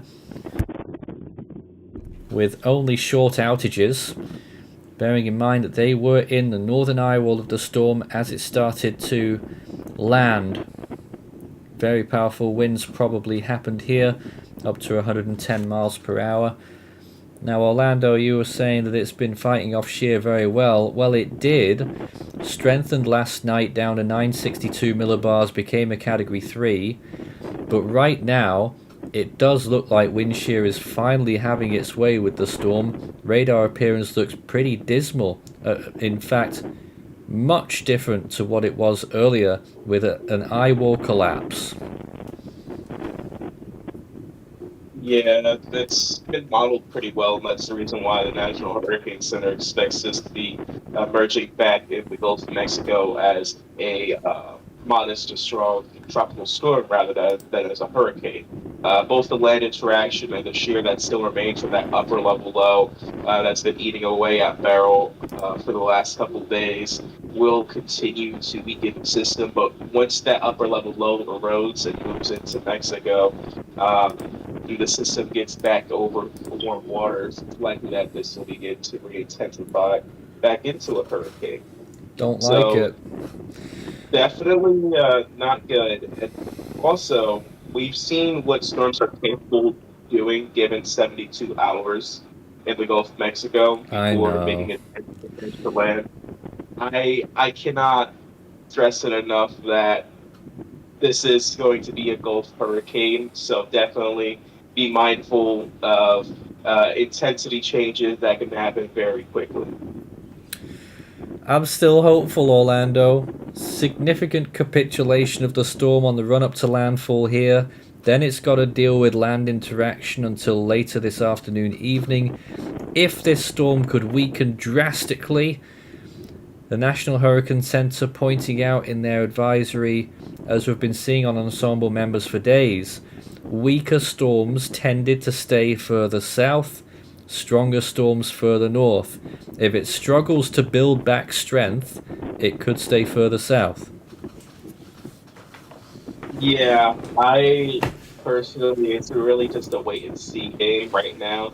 We've seen many times where it seems though that the shear and the environment, especially the land interaction, would potentially be a damper to this system. And by this point, given the rate of the intensification we've seen between Jamaica up to passing the Cayman Islands, it seemed everything was set up for this to just continue to weaken all the way up to landfall, which it kind of did, but it had a brief period of a boost, and we're really just going to have to wait on what the core looks like once it crosses over. If there's any easily tropical storm force winds, and what microwave looks like afterwards, because at that point it gives an idea of how much time will it take to reorganize. Will it take 24 to 36 hours, or will it take 72 hours? That's something have to keep in mind. Maybe be shorter than that. Who knows is the best answer we have right now, and there's a lot of uncertainty heading over towards the northern Mexico border all the way to the coast of Texas. So if you've just joined us, the breaking news is that Hurricane Beryl has made landfall just 6 kilometers north of Acamal, a small locality along the coast of the Yucatan, south of Puerto Aventuras, which in itself is south of Playa del Carmen, pretty much squarely halfway between Tulum and Playa del Carmen is where this landfall has occurred as a Category 2, probably with winds still in the 100 to 110 mile per hour range. National Hurricane Center will probably issue an update in a sec, but we have declared landfall 29 kilometers southwest of Playa del Carmen, where it is now starting to get light, and honestly it looks like it's calmed down a lot there. Still getting a fair bit of rain, but we're hearing wind from the other cameras from Cozumel, the audio source coming from here, And honestly, that looks a bit calmer there as well. You know, a small core of this storm, they're still getting plenty of winds. But really, as we've been watching this storm, it has dramatically weakened just before, and it started just before it made landfall, which I think has been a big blessing here and sparing these islands from what could have been major hurricane force winds.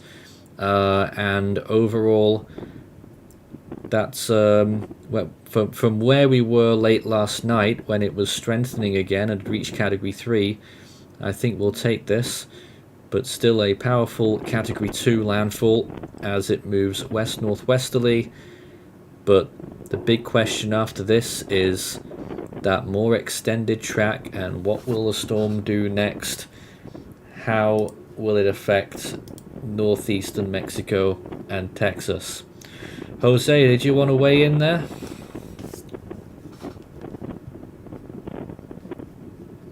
Well, I know he's around. He's showing us a camera at this point, one of the viewpoints in, I assume, Cancun, looking at one of the resorts there. Very heavy rain smearing across the camera, the waves there in the distance.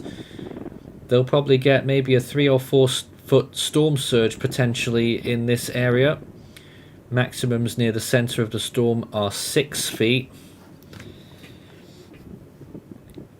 And there it is, one of the viewpoints looking out there. Let's see if we can get a new frame on radar imagery just to further cement that landfall call. It pretty much looks like it's there. And again, landfall very close to Akumal.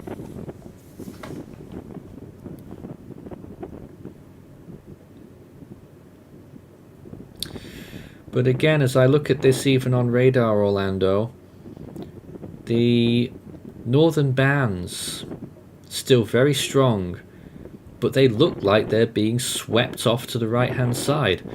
Whether that's wind shear or land interaction or both, it looks like this storm is really getting into some problems with its structural appearance. Yeah. I think it's going to go through a rough time across the Yucatan Peninsula, which is good news. Although I would like to mention, I don't know how much it will collapse further. I believe it still will emerge off the coast of the tropical storm. I'm looking at some of the models now, and they have tropical depression. I don't know. Really? I don't know. Yeah, I was looking at the HAPS models, and one of them had basically a tropical depression. So don't really know what that entails. I'm not buying it yet, if at all. But especially given the track record of the system. But the same story overall. It's going to definitely lead to blustery weather and continue some damaging winds, as well as heavy rain, probably localized flash flooding as it continues to traverse the Yucatan Peninsula, and then afterwards head into the northern Bay of Campeche, Mexico. So, yeah, it's going to be interesting seeing how this goes, and I think there's really not much that can be explored until after the system moves out sometime later in the afternoon towards the evening.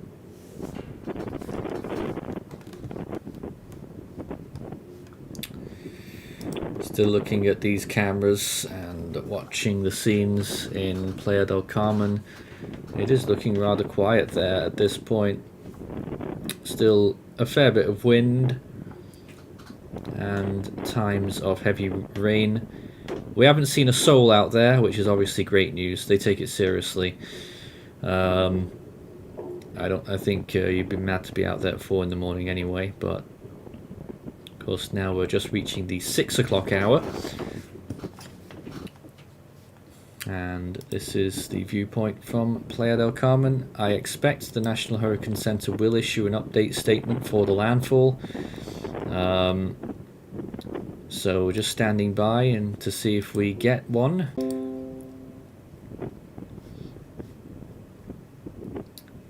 Start your message with Force 13 all in text. And we'll be able to take your comments live on the air.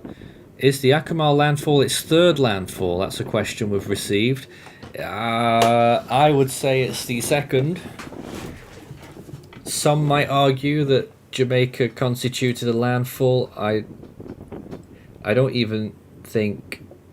I can't remember whether the edge of the eye just about reached the coast or not, but as you know, I'm a bit of a purist on that. I only go with the centre of the eye, and it remained well offshore.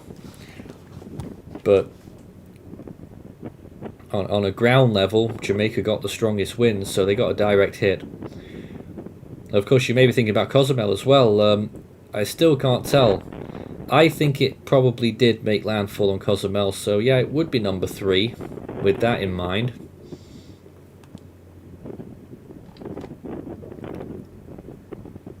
Do we think it might take in moist Gulf air whilst making landfall because of how narrow the land is where it's making landfall? It's not that narrow. It is 300 kilometers roughly of land that the storm has to traverse through. If it was a larger storm, it may have been a bit different, but 300 kilometers is a long way for a storm that only has winds extending out. Currently, they only extend out 120 kilometers, so it's a big landmass to cross over for a small storm like Beryl.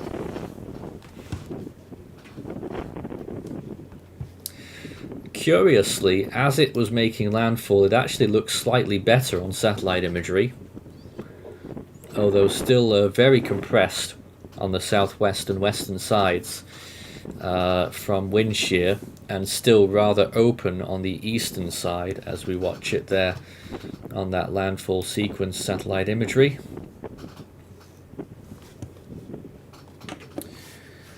Beryl, after making landfall, will now move inland over very sparse areas, very sparse. Will eventually move towards the small town of Chemax. I have no idea how to pronounce that. And then on towards Valladolid, another place that I briefly visited when I was in the Yucatan many years ago. And then following the highway towards Merida and Progreso.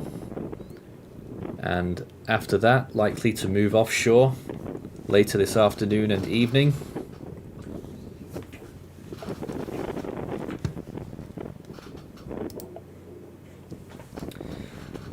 Still no update from the Hurricane Center, so they're either waiting on it or maybe they're not going to do an update statement. I'd be surprised if they didn't, to announce that landfall. I really think it must have done it by now. We called it 1:45.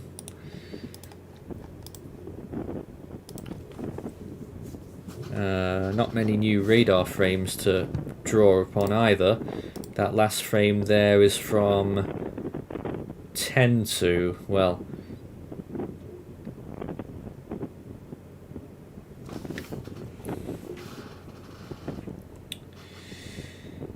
in any case, still looking interesting as it pushes inland now, but you will notice a severe disintegration of its strength.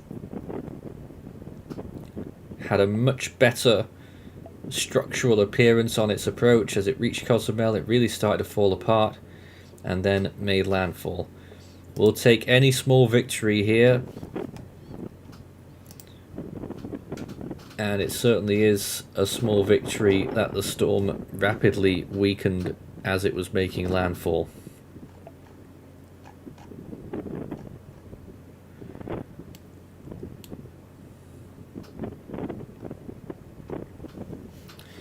For those who may be just joining us wondering about the forecast, for the first time the National Hurricane Center are explicitly calling for a landfall in Texas, probably on Padre Island, moving inland northwesterly and then curving north and then maybe even a bit northeasterly by the time we get to Tuesday and Wednesday in Orlando. I reckon people will be having a little bit of nervousness over this because of how It is rather similar to the Harvey cane in its cone.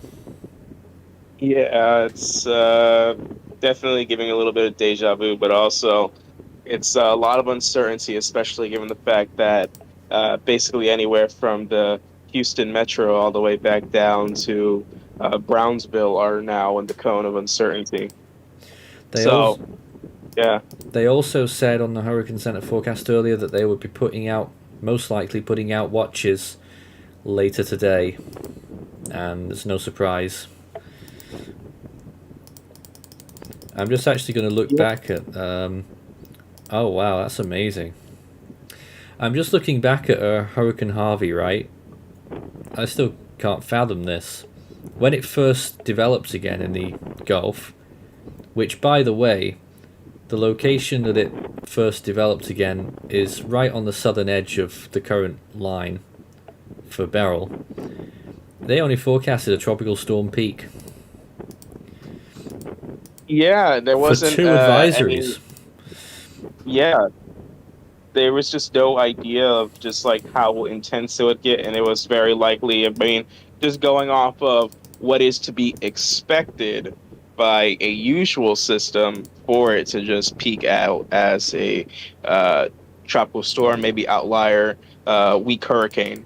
Then afterwards, it just kept ramping up, and as soon as rapid intensification became imminent and the atmosphere and environment improved, it just went off, and the rest is kind of history. I'm having to jog my own memory again, looking back at those Harvey cones, because they were wild, weren't they?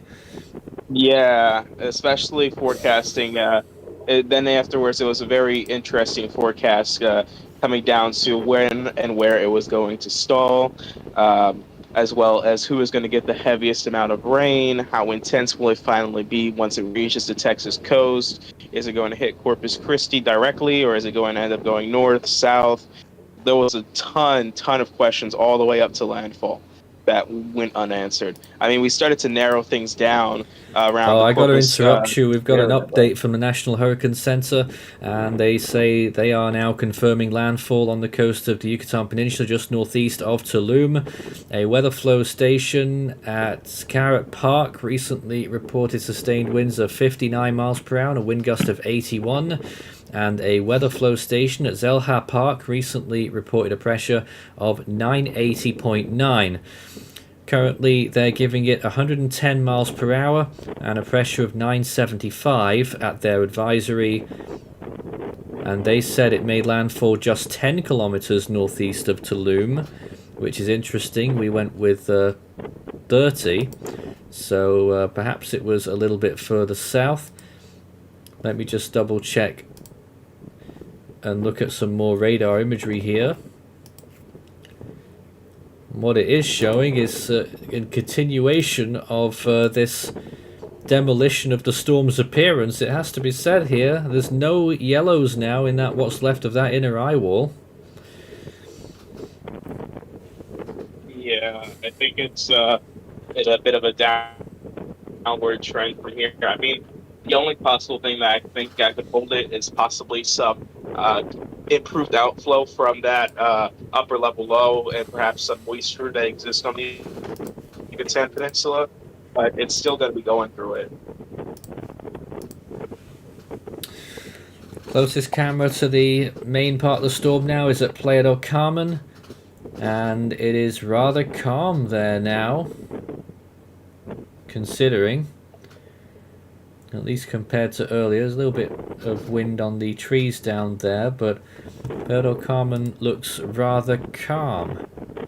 Whether they may be in the edge of the eye there, it's possible. It's very hard to tell now with the eye so fragmented as it is. But this is again a live shot from Playa del Carmen. Still getting some strong winds at times, but certainly not on the level it was earlier on. I think it was about an hour ago that we saw the most blustery conditions here, and really I think the worst of the winds would have been on that front side of the storm, which is now pushing inland. We could still see some very heavy rainfall and possibly squally conditions with some strong wind gusts on the other side of the storm, but overall the east side of the storm should be weaker. Jose, I wonder if you could go and show us that Cancun webcam again. We appreciate looking at that, because that may actually be the most interesting place in terms of they're under the heaviest rainfall right now. Yeah, I got you. I pulled it up right now. And hello, by the way. Hello. Your thoughts on Beryl? To be honest, it was very surprising how it actually re-intensified back to a Category 3 hurricane. Because at that time, I was, doing some stuff, and then I got a notification from one of the members in the server saying it regained Category 3 strength, and I had to look again, and then I noticed for I think at the end of the last few frames, I saw it opening the eye, but then it closed back again, and then the National Hurricane Center confirmed Category 3 wind speeds, and it kind of surprised me. Yeah, that was last night. And then in the early hours of this morning, the 4 a.m. advisory, they put it back down to 110 Category 2 and started weakening again. It could very easily, though, Jose and Orlando, it could very easily have maintained that intensity or possibly even strengthened a bit more before landfall. So we've got small mercies here.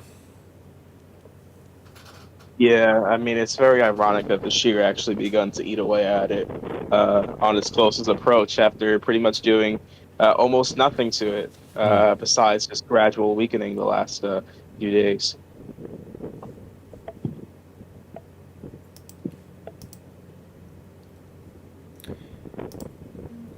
There it is again on satellite imagery, with the western cloud top still blowing up quite impressively there.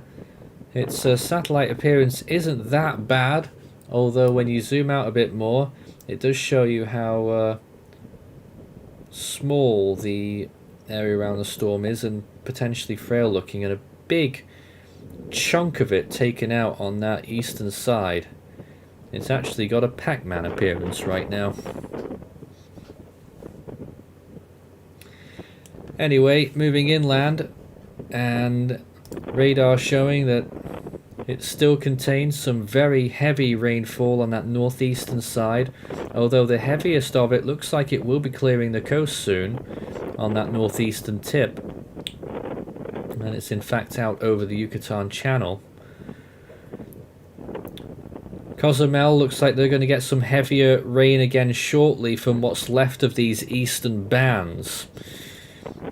And they could be in for a little bit more of a ride in the next few hours, but it shouldn't be anywhere near as bad as the front side of the storm was, the leading edge, when it arrived earlier this morning. Roxy says that they're in Playa del Carmen, close to Puerto Aventuras, and it's really bad.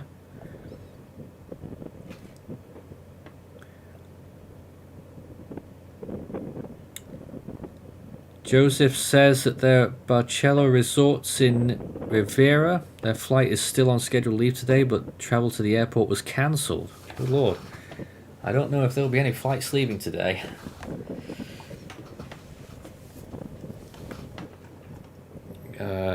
I know people there as well, and flights were cancelled yesterday. I can't see them being... I think they'll still get cancelled today. I can't see any way that they would not be.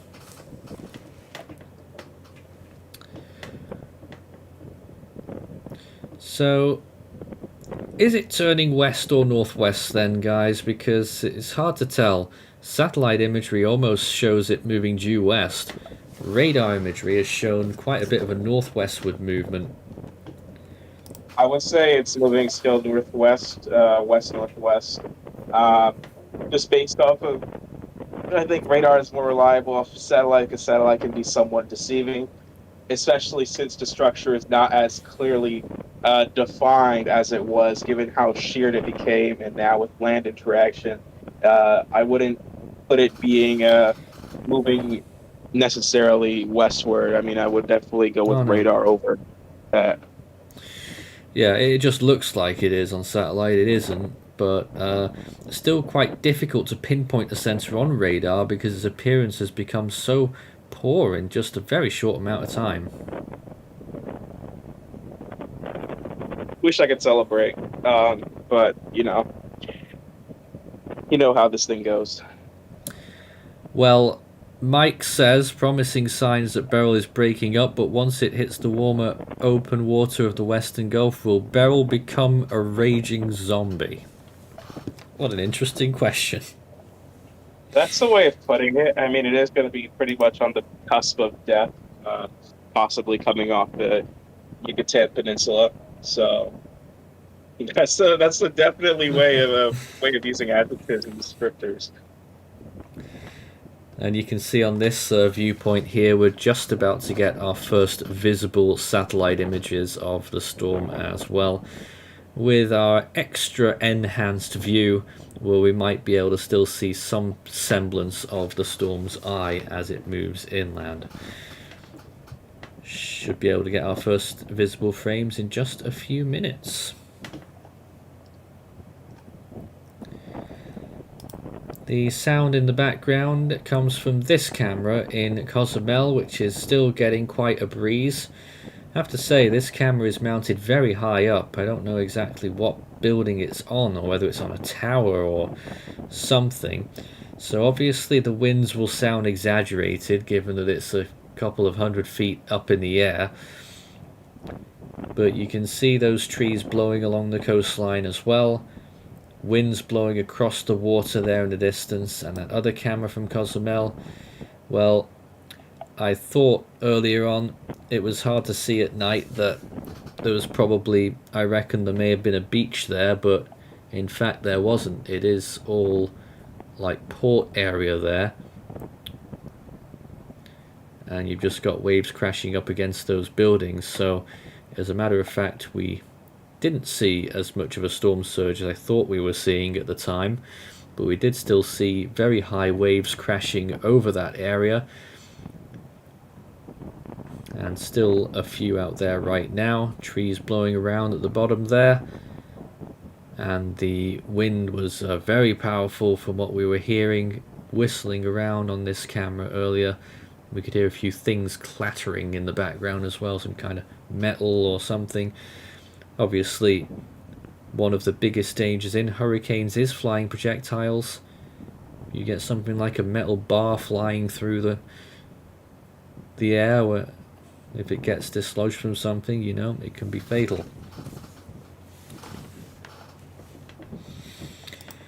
Back in Playa del Carmen, still getting substantial rainfall by the looks of it. And not much else really, just fairly mild winds. I know that someone said they were getting very heavy winds in the chat, although that was further south, and I think it must make all the difference. But Playa del Carmen getting away with certainly not the worst conditions that would have been imagined.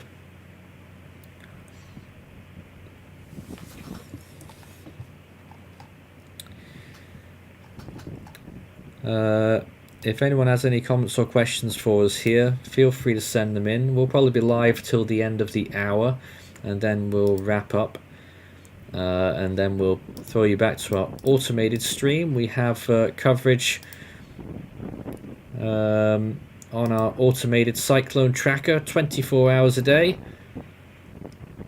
probably for the whole hurricane season at this rate. That tracker's been live since the 5th of June. That's a month today, and it is showing everything related to Beryl, and even a couple of little bits on Aletta as well, although that info will need to be updated as soon as we get off the air. But for the time being, we're still looking at the viewpoints as the storm moves inland at Playa del Carmen. Still looking pretty miserable. You can hear more noise than before from that camera that we're watching. The noise coming from here. It's not that things have got any worse, it's just that a little while ago it sounded like the microphone got sealed in with water or something, and it must have just freed itself up again, so we're hearing the true audio. The Blocks Fruit guy says, will Merida get the Eye of Beryl? I think it may pass... Oh, it could do. If there's an eye left, though, because there hardly is now. I don't know about then. Later on, when it gets to the western part of the Yucatan. But let's say the center of the storm should pass relatively close.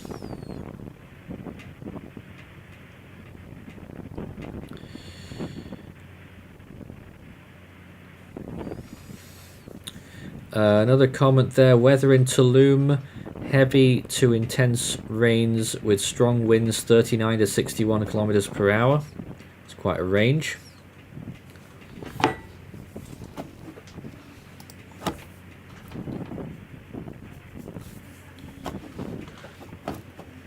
And Merida is calm right now, super calm. It will still be calm over there in the western Yucatan. As you can see on this imagery again, the storms, even now, the storm's influence is only just reaching the city of Merida and Progreso. Campeche is still miles away from the storm, even though they're on the edge of that tropical storm warning. Oscar says that they're still a bit north of the middle of the center of the cone, are we? Well, I don't know where you are. I don't know if you're talking about Mexico or Texas there. Magma X says, will Beryl take a more northerly track? I'll ask Orlando in a sec. And the Blocks Fruit guy says, is there any chance that Beryl will curve to Louisiana? Okay, well we can take both of those questions on, can't we? Certainly a stronger storm is likely to trend north, but Orlando, your thoughts? I mean, I don't think anything in Louisiana is at risk right now. I think everything pretty much to the west of Houston is in play. From Houston all the way back down to Matamoros in Mexico. It looks like the main area of potential future landfall. I wouldn't say, I think for you guys in Louisiana, especially that western side of Louisiana, I think worst case scenario is some loose banding and some gusty winds and bad surf, and maybe some minor flooding associated with that once it starts moving more to the northeast after landfall. Outside of that, though, it's just way too soon and out for just speculating. I hope you know that a couple of miles of Louisiana is in the cone. Really now? Yeah. Oh, they changed it. I haven't looked at it. Okay, let's get a good look at this now. Oh, well, that's interesting. Yeah, it's a massive cone at the end. It is a massive. Can't speak. It is a massive cone. Damn. Yeah, you guys just seen this. I just refreshed it right now, and I just saw a freaking huge cone at the end. I think that's a problematic part because it's a lot of warm water off the coast of Texas right now. I think around upper 29 to 30 degrees Celsius. Just going off of that alone, there's a lot of energy off the coast of Texas, and it does unfortunately slow down significantly on approach. I mean, the Monday to Wednesday points are not far apart at all. Oh, don't even. Well, that's it, yeah. At the other end of the scale, it could still go west of Del Rio. Yeah, I don't know anymore, honestly. It's just too, soon as... What's going to make things better, at least when it comes to forecasting, is structure once it moves off the coast of the Yucatan Peninsula. If it's intact, we gotta look up north, and if it's just disheveled completely and just like a tropical depression, like the HAPS model wants it to be, then we'll probably be looking back towards Mexico. as we get better lighting conditions here in Playa del Carmen. We did see quite a lot of leaf debris there on the ground, and not surprised to see that. And the trees still swaying around there, still getting quite a bit of wind at times here, and they are still uncomfortably close to the center of the storm, but things should be getting better here and pretty much everywhere now, as the storm is not only weakening but is moving inland. There are some other questions. When will the Western Pacific season start picking up? That's a good question. Now the GFS does want possibly 3 concurrent cyclones in the Western Pacific in a couple of weeks, so watch that space, but we can't give any chances to anything yet in the 7-day period. And if the eye completely disappears, will it reform in the same place of the storm, or could it be in another part of the storm changing its trajectory? Well, it is possible that if the storm weakens a lot, there could end up being a center relocation. That could be the little ace up our sleeve, Orlando, if it gets really poor later on. Although usually, and correct me if I'm wrong, but if I recall, center relocations tend to favor further north.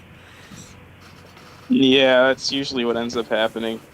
They like to move with the flow of things, and that northern lobe portion of a elongated, pretty much low-level circulation would favor a northern side, similar to how when it's a wave, usually you'll see that northern side become more dominant than the southern. That's usually what happens. Not always a guarantee, but usually what ends up being the case. Yeah. Alright, this is Force 13 Live. We're covering Hurricane Beryl. It made landfall somewhere near 6 o'clock this morning, northeast of Tulum, between Tulum and Playa del Carmen. I think it was closer to halfway between. National Hurricane Center reckons it was further south, only about 10 kilometers north of Tulum. Either way, it's really disintegrating on radar imagery, not looking so good on these latest images at all. That latest frame, I don't know whether it's exiting a radar range or something, but the western side has all but disappeared. That looks like it's being sheared tremendously at the lower levels. I just don't know if this radar's credible, though. Yeah, I mean, especially given the fact that a lot of that convection is on that western side right now, I wouldn't hold up to it too much, just for that alone. Bit confusing, though. It's supposed to only be from Cancun, this radar. Yeah, I don't know. I think sometimes there are things that happen that are a little bit strange when it comes to radar. Definitely will note, though, that there is a lot of convection bursts going on that western side, so pretty doubtful that it's basically disappearing. Yeah, can't be denied. Although, yeah, horribly sheared though on that side. It's really pushing hard there. Look at the gradient. Yeah, not looking pretty. I mean, it never was looking too pretty. I mean, it was for a brief period off the coast of the Yucatan, but that's long and gone now. I just start switching all my radars to Texas right now. From radar scope to weather.cod.edu. Whatever you say it. Just say COD. COD. Yeah, I'm just switching all of them right now to Texas. A. Young says that they're in Cancun. It's been raining since yesterday. The rain hasn't stopped yet. At times it sounds heavier, but I hope or think there's still no big damage. You got a point there. Don't poke the bear with regards to Beryl. We say what we see, but we're always vigilant with Beryl. You know, we know what it's been up to. It's the embodiment of defiance so far in its track, and there's no reason to believe it'll stop, but maybe it is going to be dealt a big hit by the Yucatan Peninsula and some strong wind shear. CVK says, could Beryl dissipate over the Yucatan? Well, we wish. It will not dissipate. Under any circumstances, it will not dissipate over the Yucatan. The only thing I can think of is that if it slowed down so much that it stayed over land for an incredibly long time, I really don't think that's going to happen, and well outside of what the forecast would suggest. The Blocks Fruit guy says, how is the damage in Jamaica? I am not sure on actual damages there yet. Only that there were 400,000 without power from the storm in Jamaica, and 1,000 were evacuated to 159 shelters. Although that's only one source that I'm looking at. There may be more info elsewhere. It has been a little while, of course, since it passed through. But what we were hearing during the storm, I don't know if it was anything that was substantiated, but there were reports of cars in the south of Jamaica, at Portland, being blown off the island, basically, into the sea. So that's one thing that we heard during the storm, but probably received the full force of the winds in a few select locations, but the larger populations of Jamaica really avoided the strongest winds. And there it is. Cressatron Plays says, do we think Beryl could be like a Harvey? Now, ordinarily, I would say, absolutely not. It's the 5th of July. What are you talking about? But Beryl has already achieved things that peak season storms, and only the best peak season storms, have managed to achieve at that. So who's anyone to say that it won't do a Harvey? However, it shouldn't stall like Harvey did, and the rainfall estimates should only be, I say only, around the 12-inch range, rather than the whatever it was, 60, 70, even more, whatever they got during Harvey. Still a lot of uncertainty in that late cone, yeah? I kind of forgot what stalled Harvey. I don't know if it's because of a high pressure from the west, or I kind of forgot. It must have got trapped between two high pressure areas. Probably, that's why. And it was very difficult to forecast all the way through. Here's some first visibles with one of our big enhancements on that. Let's just unenhance that for a minute. That actually looks better at daybreak there. There's some new first visible imagery of Hurricane Beryl gradually moving inland. Almost looks like it's not moving on that imagery. But some big cloud tops blowing up there on that north side and west. Oh, she's only moving at 15 miles per hour? 15, yeah. Oh, wow. C. Foster says, and I assume they're from Jamaica, 2 were killed, lots of wind and rain, cleaning up yesterday, and most business places are opening up. Both airports are back in business, planes are taking off. That sounds about right.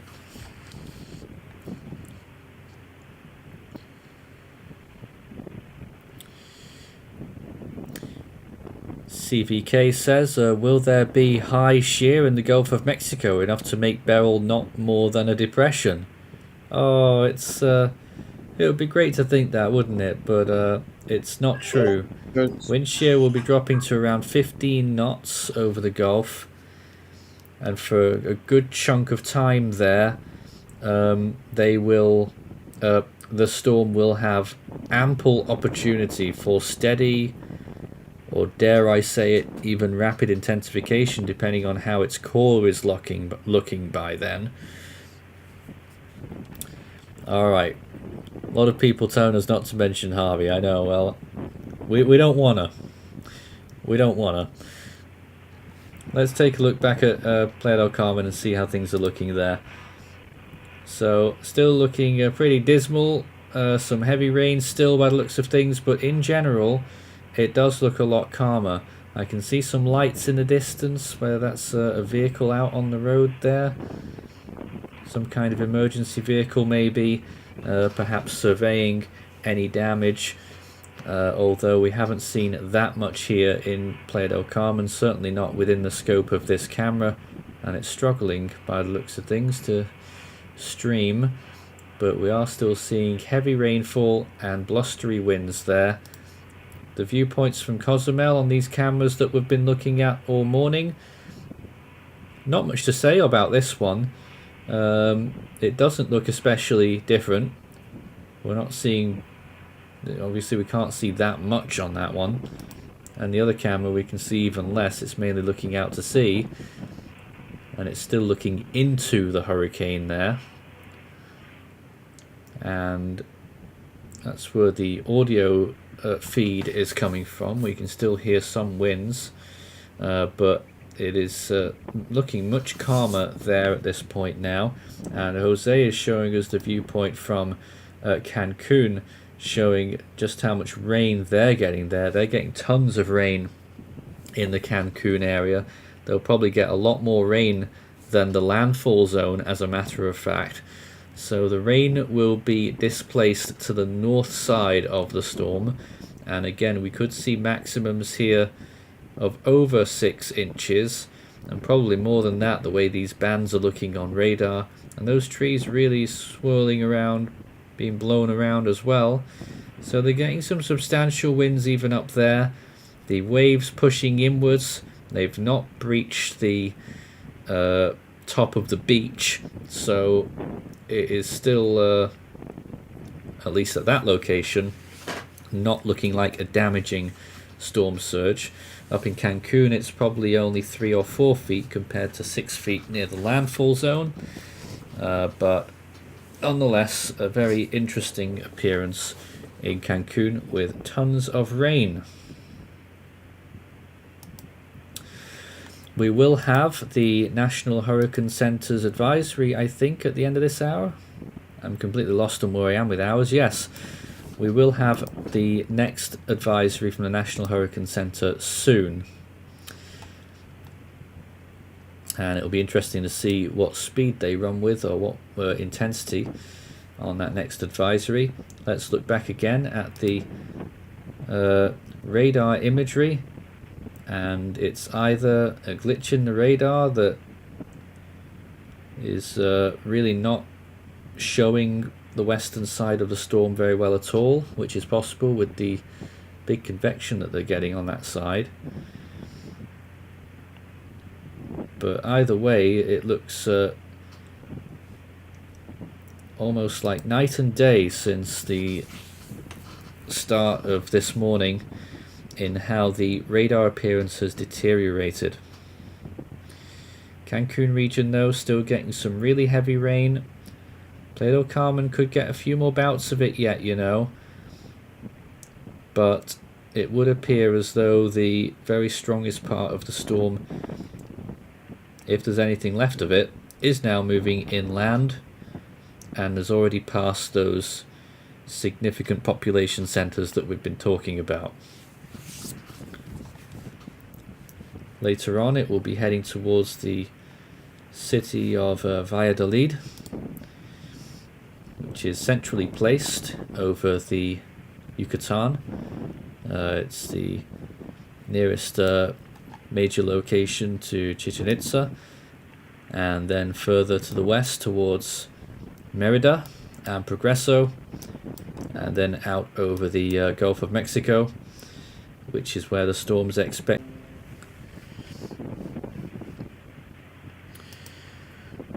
And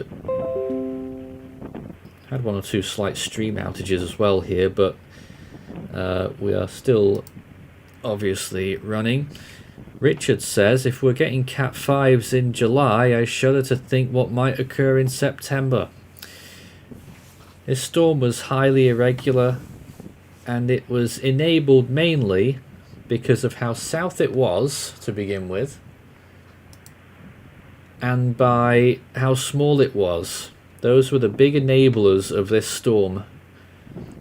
After that, it was helped along even further by the forecasts not being correct and the wind shear nowhere near as strong as what it was supposed to be for most of this storm's life.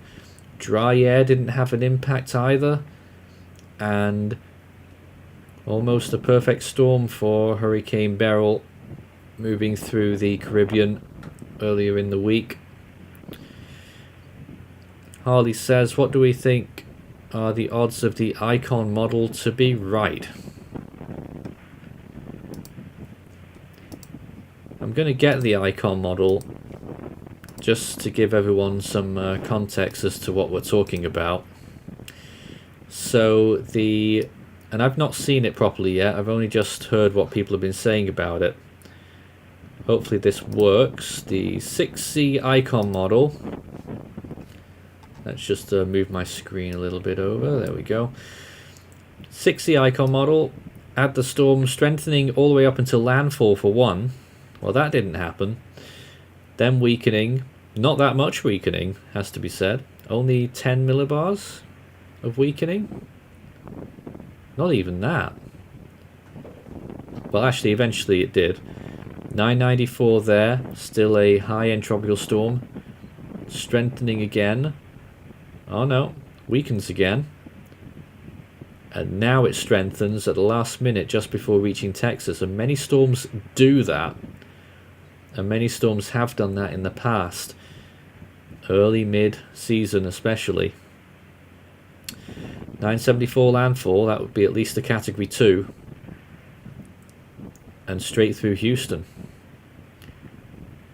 It is one possibility out of many.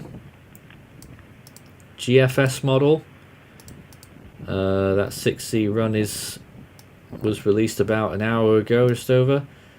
I'm just seeing this one for the first time as well. Compared to the icon, much more weakening. It's much more loose. Into the Gulf. Strengthens a little bit, but honestly not as much. That's a curious GFS model run there, which doesn't call for anywhere near the amount of strengthening as some of its earlier runs. That's a tropical storm landfall there, or maybe a borderline Category 1 actually.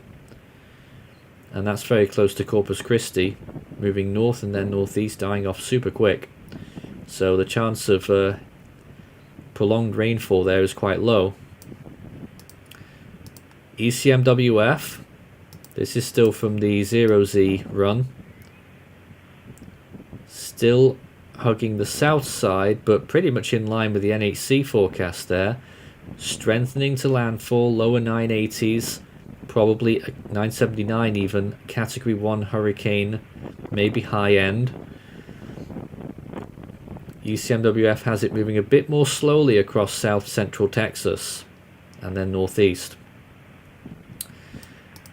The CMC takes it inland and then keeps it very far south compared to the others, and weak. That's the key point there. Additionally, it actually exits the west coast of the Yucatan and not the north, which is what's forecasted. So that will be a good indicator to see where it exits the Yucatan later today and at what intensity, which might be able to formulate our ideas a bit better there. But one's looking for a hopeful forecast there. If it just exits the west coast near that northwestern tip and is weaker, then that's a sure way of looking at a pretty weak storm throughout. But the CMC is a bit wacky sometimes, it has to be said. Let's try the HAFS model. HAFS-A. Rapid strengthening before landfall. 964 millibars near Padre Island. And that's a Cat 3 there. That is a Category 3 landfall, 100 knots. And then stalls! Oh no! We can't have that. Stalling near Corpus Christi on that HAFS-A model. HAFS-B, which has been the better model so far. along with the HWRF, having a weaker storm, but again strengthening rapidly again before landfall, making landfall 972, similar strength to Hurricane Hannah in 2020. Right over Corpus Christi as well. That's 85 miles an hour there. And also plays games, turns west then southwest near the end towards the Mexican border. I think that's near Reynosa. Maybe a bit further north than that. Laredo, I think, actually. But you'll note there that it firmly moves off the coast to the north. And in fact, is it a center relocation? No, it isn't. It just gets a bit messed up there. HWRF. Well, we know what that can do. But it has been one of the better models so far. Off the coast at 991, 995. Strengthens, gradual steady strengthening, and still going at the end of that run. It's still processing. It's only out to 72 hours so far, but this is looking like a bad run here. Right there, it's 966 and 83 knots. So honestly, that is almost a Harvey right there. That's really, really interesting. That's all of them on there. So that's an idea of what the models are showing right now. We've seen quite a few different scenarios. HWRF there being the scare one though. And we really want to wait and see what else comes out from that model run. If anything does come out before we finish up here, I'll show you. But yeah, HWRF's been one of the better models on this storm, and that didn't look very appetizing at all.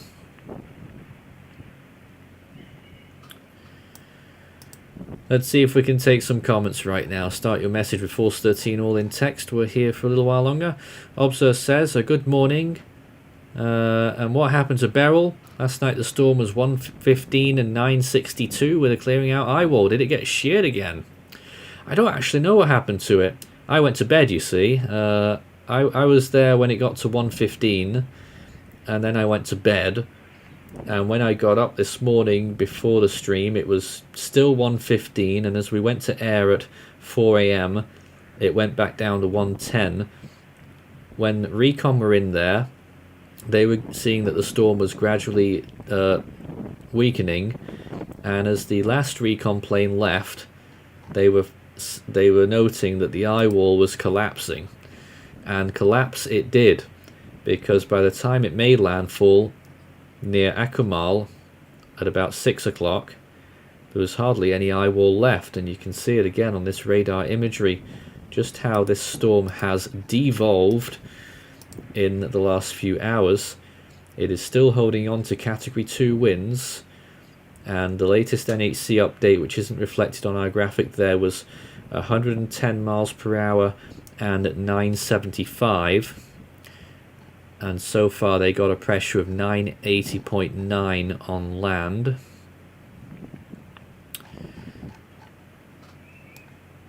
So that's what we're up to right now.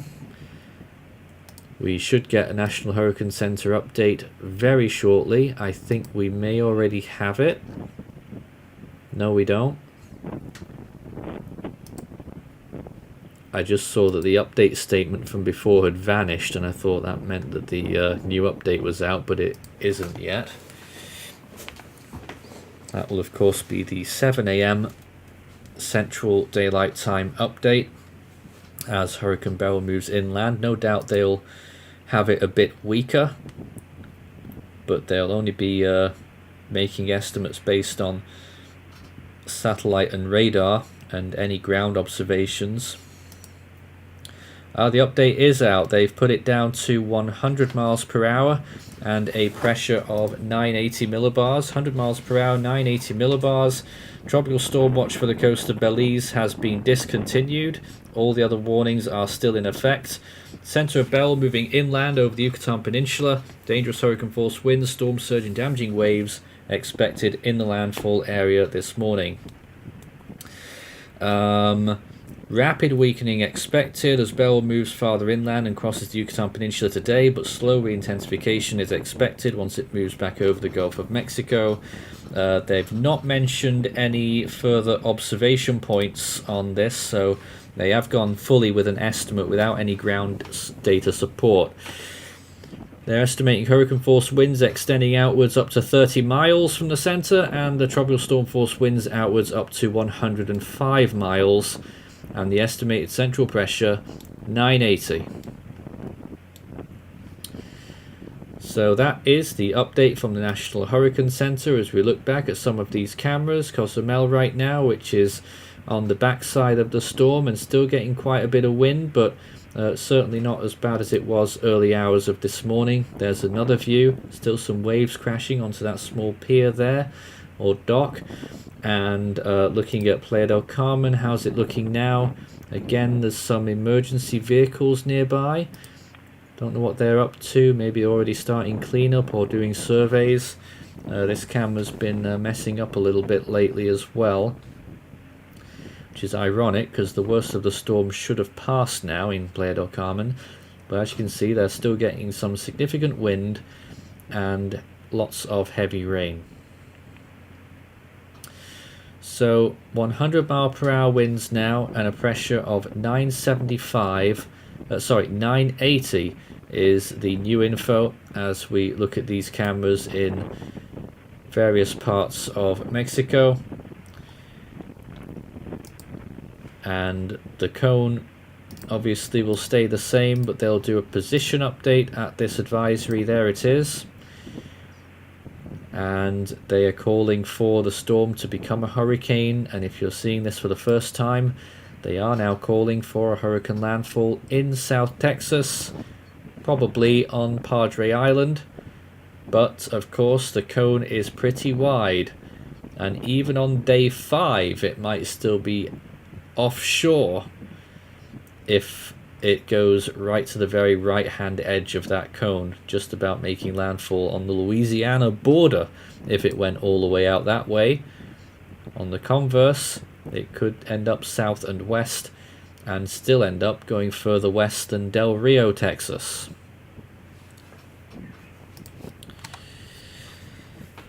Hurricane Altony Bronze says, will we have a live update later tonight? I am not sure yet. We'll have to figure that out as we get closer to time, but check our social media. Whenever we schedule live streams, you'll know about it on there. And in a few moments we will be switching back to our automated stream as this storm continues to push inland, and that will give you further updates on this storm as it pushes west-northwestwards, although that stream will be a little bit out of date now, so we'll have to go back and you'll have to wait a few minutes whilst they go and update that. Horntail Wyvern says, how much do we reckon the storm surge will be when Beryl makes landfall in Texas? I am not sure. For this landfall here, it's been 6 feet. It will be more than that. So I would guess that, well, maybe not necessarily more than that yet, but my guess is going to be maybe 6 to 9 feet when it gets there. Still putting on a show on satellite imagery. It is awfully sheared on the southwestern side, as you can clearly see on the infrared, but near the core it is still blowing up huge cloud tops, well into the minus 80s at times in the west and southwest part of the storm. East and northeast, though, is looking pretty poor. And again, that latest radar imagery showing the eye's continued deterioration, although maybe a slight improvement in that last frame. You can never be sure, though, because of the quality of the radar. It may always have been looking better than it looked.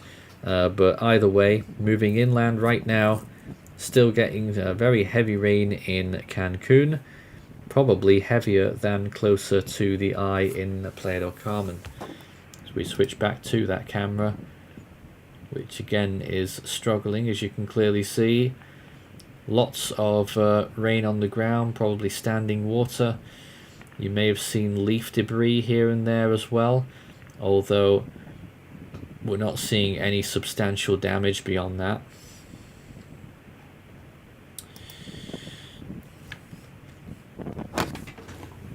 Wind shear is still pretty decent, clearly, because it's demonstrating that, but we are expecting that it will drop later today or tonight when it exits the Yucatan Peninsula.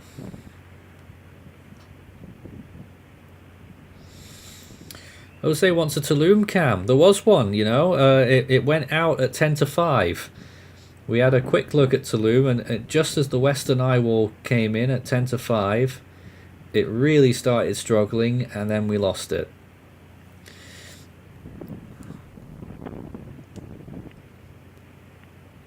Hurricane Altony Bronze says, is it possible for hurricanes to have hail? We sometimes hear of reports of hail, especially in the upper levels. It's more likely. Recon in one of their flights, I think, did get hail, didn't they? For this storm.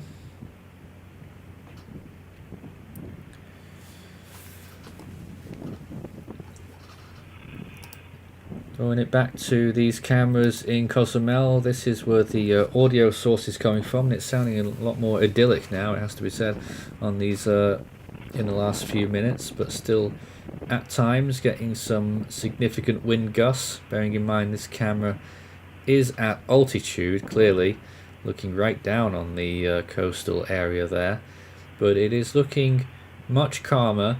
Still, you can clearly see winds dragging along the sea there, and obviously those palm trees blowing about as well. But for most areas, the worst of the storm is now passing, and of course places in the interior of the Yucatan are going to be expecting storm conditions this morning into this afternoon.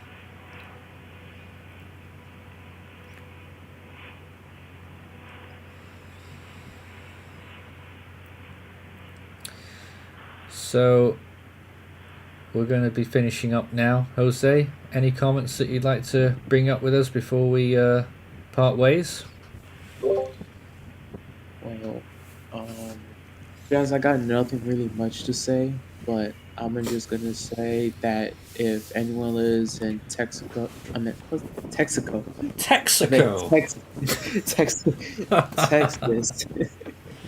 to keep an eye on Beryl as it moves over the Yucatan and now going into the Gulf, to keep an eye and get preparations prepared just in case if it does hold on to its strength over the Yucatan going into the Gulf, to just get ready, pack on supplies, and as you get closer, listen to the warnings or the watches that the National Hurricane Center may put up.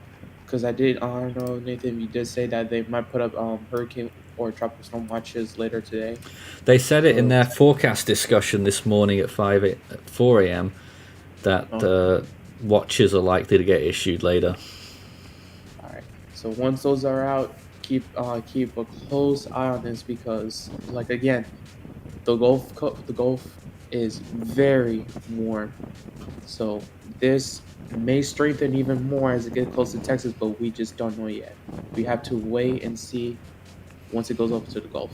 So again, be safe.